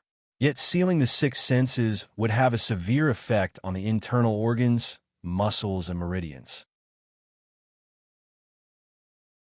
If Jing Jiao wanted to recover as soon as possible, he had no choice but to give up and endure it by relying on his willpower.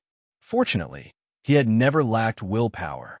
He inhaled a mouthful of the salty ocean wind and made sure that the stitched parts of his internal organs didn't split open. His face looked a bit better now. He placed his palm on Guodong's hair and stroked it twice. Guodong asked with widened eyes, "What are you going to do?" Jing Jiao raised his palm. Countless fine silk threads were pulled out by his palm, drifting softly in the ocean wind, giving off a beautiful glow. These silk threads were also the natural worm silk, but it was unclear how he managed to pull them out from Guodong's body. "You like to run around, so I have to tie you up first." Jing Jiao wrapped the natural worm silk in his hand around Guodong's body, as if he was wrapping her up with a cloth. Guodong knew that he didn't mean it, saying, "I heard that you used the same method to save Bai Zhao in the snowland back then." "Yes," said Jing Jiao, "but this method can't save you." The cultivation state of the godly swordsman of West Ocean was many times higher than that of Lo Huainan, who had sneak-attacked Bai Zhao. Guodong's injury was many times more severe than that of Bai Zhao. The natural worm cocoon and the secret cultivation method of Shuiyu nunnery could only stabilize her injury, but they couldn't cure it. Guodong asked while staring into his eyes, "Who are you?" "Jing Yang has left the ancient script of the Pill Pearl to you. Are you the descendant of him and Nan Wang?" Jing Jiao thought that she was still so troublesome and that he shouldn't have come. Yet, he didn't answer her. He lowered his head and continued what he was doing, wrapping the silk around Guodong's body. The silk became thicker and thicker, and its position was getting higher and higher. It passed her chest and neck and was about to reach her face. "If you want to gag me, you can have a try." The expression in Guodong's eyes grew calm and formidable. She didn't use the mantra of the disciples of Aoyama, and her tone was nonchalant. Yet, she was one of the top 3 people in the history of Chaotian who had killed the most people, so her threat was more real and powerful. Jing Jiao changed his original plan after some thought. He wrapped the natural worm silk around her face. It didn't take long before a large silkworm cocoon appeared on the beach. Guodong's face was exposed, looking like a baby in a swaddling cloth. She looked adorable. Jing Jiao wrapped the natural worm silk around her waist and tied a button there, and then he tied the other end of the silk to his own wrist. Then he called out the iron sword and stood up with difficulty. His face turned pale again, his eyebrows furrowed tightly. He walked toward the forest behind the beach while carrying Guodong. To put it more precisely, he didn't walk but moved. Fortunately, he tied the silk thread in a very precise position, and the balance of the cocoon was perfect, so it didn't affect his walking. By dusk, he had finally walked out of the forest. It was about 1 mile away. The newly changed cotton cloth was soaked by the blood again. Jing Jiao had gotten used to the pain, so he didn't furrow his eyebrows any longer, but he couldn't walk faster. At the moment, he couldn't even ride the sword, let alone use the underworld fairy sword. All he could do was use his feet to move his body slowly. There was a muddy road outside the forest, bumpy and uneven. The marks of the wheels and the hooves of the oxen had faded away. It seemed that few people came here on a regular basis. Jing Jiao walked slowly toward the distance while carrying Guodong. He recalled the time when he and Lu Shui left the small village and followed Master Mo back to Aoyama. He didn't understand why he felt it was good to walk at the time.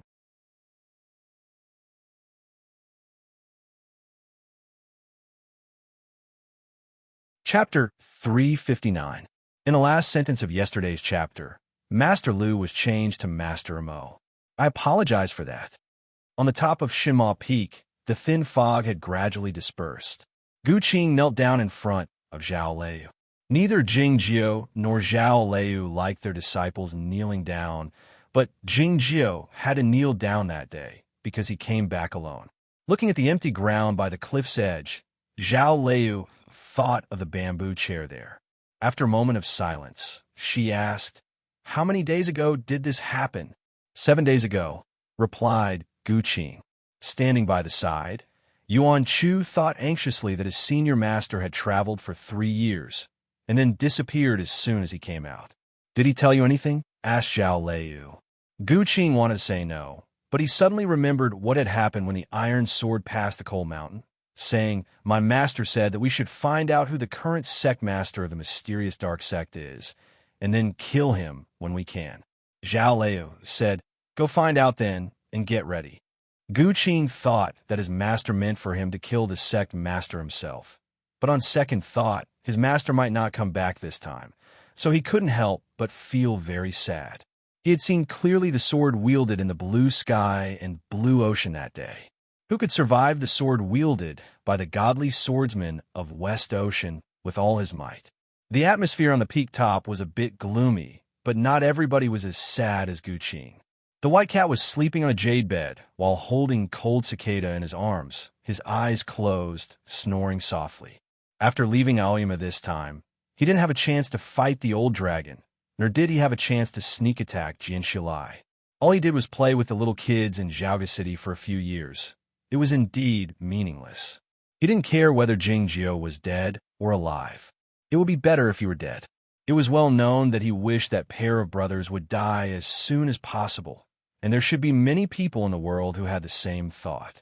It suddenly opened its eyes and recalled that the 5th section Thunder Soul wood was still at the bottom of Shangda Peak, and its pupils couldn't help but constrict as it thought in its heart, "Jingjiao, you can't die yet.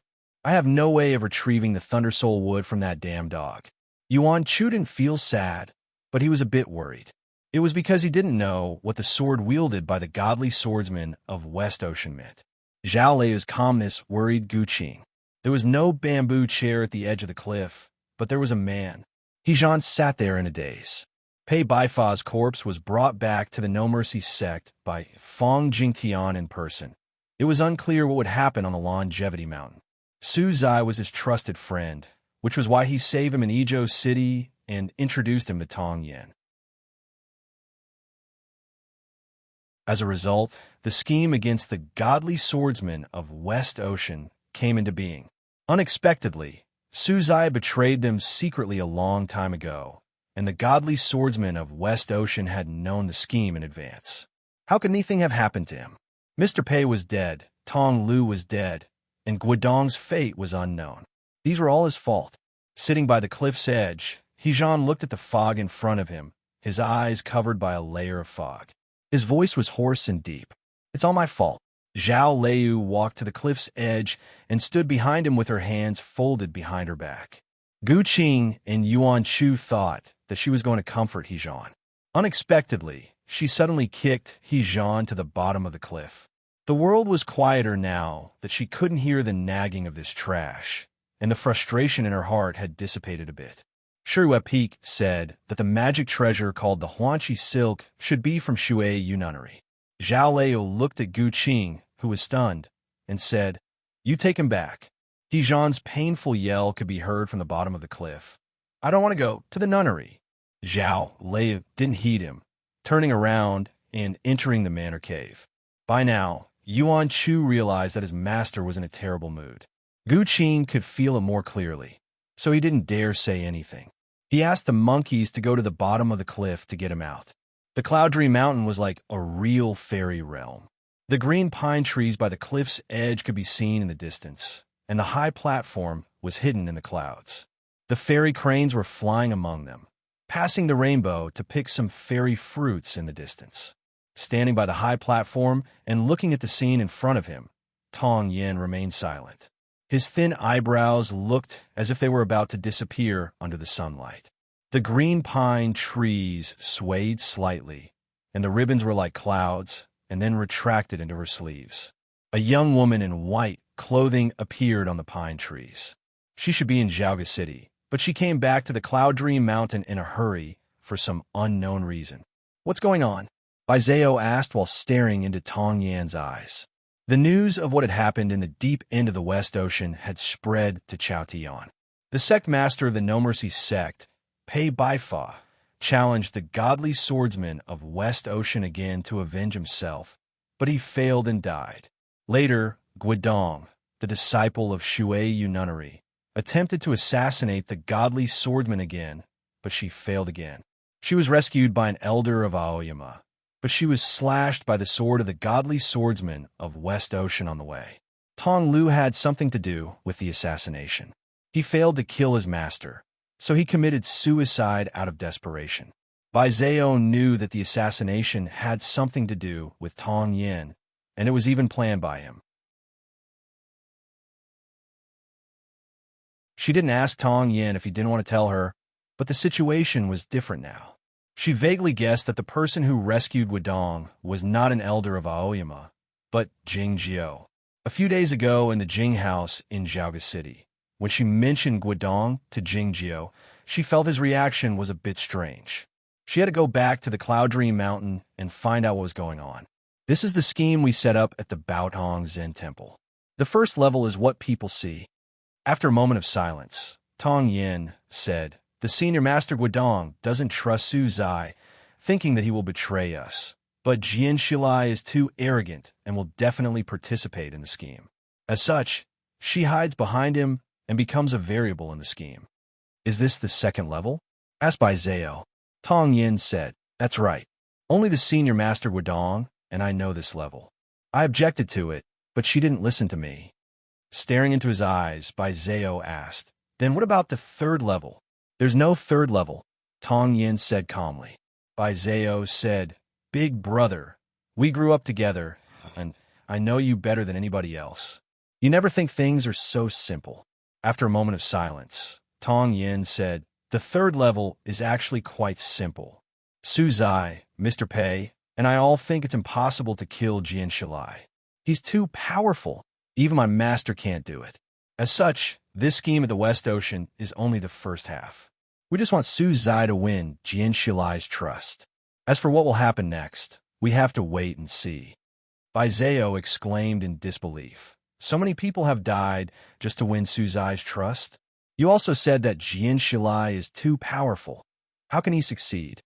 "Su Zai assured me that he has a way to kill Jian Shilai," said Tong Yin. "Under the circumstances, I have no choice but to trust him." After a long moment of silence, Baizeo said, "You guys have deceived Tong Lu, the senior master Guidong, and Mr. Pei." "Mr. Pei, of course, knows it," said Tong Yin. "If he can't defeat Jian Shilai, it's the best choice. As for Tong Lu, if Jian Shilai is dead, he will commit suicide for sure. It's just a matter of time." "What about Guidong?" asked Baizeo. "If she is the senior master you mentioned, how dare you scheme against her?" Looking at the white cranes soaring above the ocean of clouds in the distance, Tong Yin said, "Since she wants us to follow her path, she will understand what I'm doing." "But Jing Jiao is dead now. He is not the same person as us," said Baizeo. "Is the person who saved the senior master Guidong Jing Jiao?" "It's impossible," said Tong Yin with furrowed eyebrows. "Believe me," said Baizeo, "it's him." Tong Yin said after a moment of silence, "Then he might not die." "Why do you say so?" Baizeo asked in a trembling voice. Tong Yin pulled back her gaze and wiped off the tears by her young sister's cheeks. "Speaking of Jing Jiao's death," Baizeo cried. Tong Yin looked at her and said with a faint smile, "We thought that you and he had died in the snowland back then. What happened later?" "Big brother," Baizeo said, "is it true that someone like you who is good at playing Go is so heartless?" Tong Yin said, "You have to remember that the Go play is about life and death, and it doesn't allow too much affection. I'm like that, and so is Jing Jiao." The ocean wind died down after passing through the forest. The dry, muddy road didn't become dusty, but it was still difficult to walk on it. Jing Jiao walked on the road while carrying Guidong. He saw some badly damaged houses, rotten fishing nets, and some skeletons of domestic animals, but he didn't see anyone. The cold starlight shone on these objects, giving off a feeling of decay and terror. It was evident that nobody had lived here for a long time. There must be a formidable demon nearby. Thinking of this possibility, Jingjiu wasn't worried at all. On the contrary, he felt that he finally had a destination. He was severely wounded and couldn't ride the sword, but the regular demons couldn't hurt him. He left the muddy road and followed the traces to the nearby mountain. It didn't take long before he found a stone cave amid the rocks and vines. The stone cave was spacious and dry. There was a large pile of bones in the deep end, most of which were whale bones and fish bones. The marks left by the iron broom could be seen clearly on the walls of the cave. It was a demon with hard fur and was good at diving into the sea. It was unclear if it was a monster bear or something else.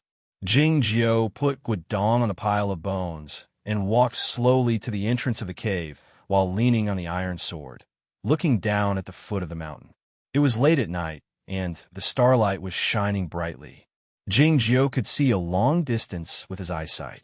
A few miles away, a demon as large as a mountain was moving toward the seashore. As it was about to enter the sea, it turned its head around to take a look at the cave.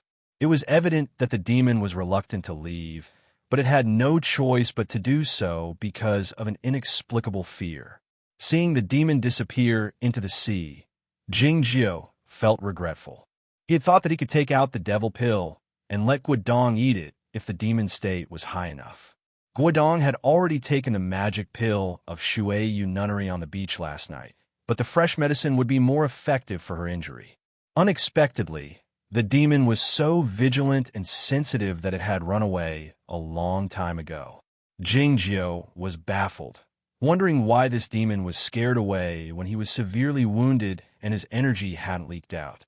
He didn't expect that he had stayed in the fiend prison for 3 years, and he had been stained with a great deal of odor after a fierce battle. It had only been a few days, so some of the odor still remained, and he would hug Lu Ada once in a while. This meant that the odor of the old dragon of the center sect and the white ghost of Aoyama was on his body. No matter how powerful the demon was, he would be scared to death when he smelled the odor in the wind from a distance. He had no other choice but to flee. The starlight shone in from the outside of the cave, illuminating the scene in the cave. There was a cocoon among the white bones, and a person was in the cocoon. Guodong's face was exposed. She was sleeping soundly, looking as innocent as an infant. It was an interesting scene. Jingjiu thought that it would be better if Hejan were here, so he could draw it out. Jingjiu sat down in front of the white bones, recuperating while sitting cross-legged. The next morning, Guodong opened her eyes and woke up. She didn't feel discontented or uncomfortable when she was placed among the white bones. As she had said on the beach the other day, she had killed too many people and seen too many white bones. She knew that Jingjiu had been awake the entire time. "What are you thinking about?" Jingjiu opened his eyes and said, "I'm wondering if I should send you back to Shuiyu Nunnery or to White Town." This place was closer to White Town than Shuiyu Nunnery, but it was still far away. They had no way to get there due to their injuries, and they had no way to inform the mountain gate. It was not safe for them to disappear through someone else. Guodong said, "There's a Dun city 400 miles to the southeast. There is a nunnery outside the city. Let's go there." This place was located in the north of Chaotian, not within the sphere of influence of the Aoyama sect, but nunneries could be found in all the provinces and counties. Jingjiu thought it was a good idea, saying, "I'll arrange it. You should be sleeping now." The natural worm silk cocoon was a method similar to hibernation for cultivation or healing. Guodong understood what he meant, saying, "Call me if anything happens." Jingjiu moved to the outside of the cave and sat down while supporting himself with the iron sword. The last few stars in the distance were disappearing, and the morning glow over the ocean was extremely red. Innumerable clouds came up from the surface of the ocean. The clouds rose up when they encountered a mountain range that extended to the north. Some of the clouds had successfully crossed the mountain range and turned into countless threads. They would become the spring rain, nourishing the land and the lives on that side. There would be small streams and rivers flowing into the ocean there, and so on. Jingjiu sensed something. This was the way of cause and effect. It was unclear where the cause and effect originated from, but it was actually directed to each other. He closed his eyes slowly. By the time he opened his eyes again, more than 10 days had passed. He used the piercing discernment to check inside his body and ascertain that his injuries had gotten better, but he still couldn't do any strenuous exercise. For instance, he could ride the sword to leave, or kill someone with the sword, or leap to the cliff enshrouded by the thick fog 1,000 feet away. But he could do some simple things now. The iron sword left his side and drifted back into the cave. It moved at a high speed on the ground and the cave wall, giving off a faint grinding sound. The seemingly blunt tip of the sword had innumerable complicated and detailed patterns carved on it. Having done all this, Jing Jiu got up and walked back to the cave. As he came before the pile of white bones, he found Guodong's face looked a bit better, looking a bit ruddy. The condition of her injury was quite stable. Though it couldn't be cured completely, she wouldn't die in a short time. Looking at the ordinary face, Jing Jiu fell silent for a while. He had wondered why she couldn't figure out who he was, but he realized that he couldn't recognize her at the plum meeting back then, so he felt relieved. They were both stupid in this regard. Jing Jiu woke her up and put the iron sword back into his body. Seeing this scene, Guodong thought of the rumor, saying, "It said that you encountered a problem in your cultivation and stagnated. It looks like you have made some progress." Jing Jiu didn't answer her question, saying, "I'm going to take care of something." "Where?" asked Guodong. Jing Jiu said, "There seems to be a mountain village over there. It's not far." It was a difficult task for Jing Jiu to climb over the mountains. Fortunately, he had the help of the iron sword, and he only needed to climb over one mountain to see the mountain village. He had lived in the small mountain village of the Liu family for a year, so he knew how to deal with people. He took off a conical hat and put it on in front of a house, and walked to the large locust tree at the entrance of the village. He bought the information he wanted with a golden leaf. Where was this place? How far was the nearest big city? Which house had a car? Then, he found he had a problem. The only person in the village who had a car was an official retired from the county town. It was said that there were a few large carriages in that house. You're tuning in to the Warrior Lore YouTube channel. Don't forget to subscribe and join us on this journey to catch the most captivating stories.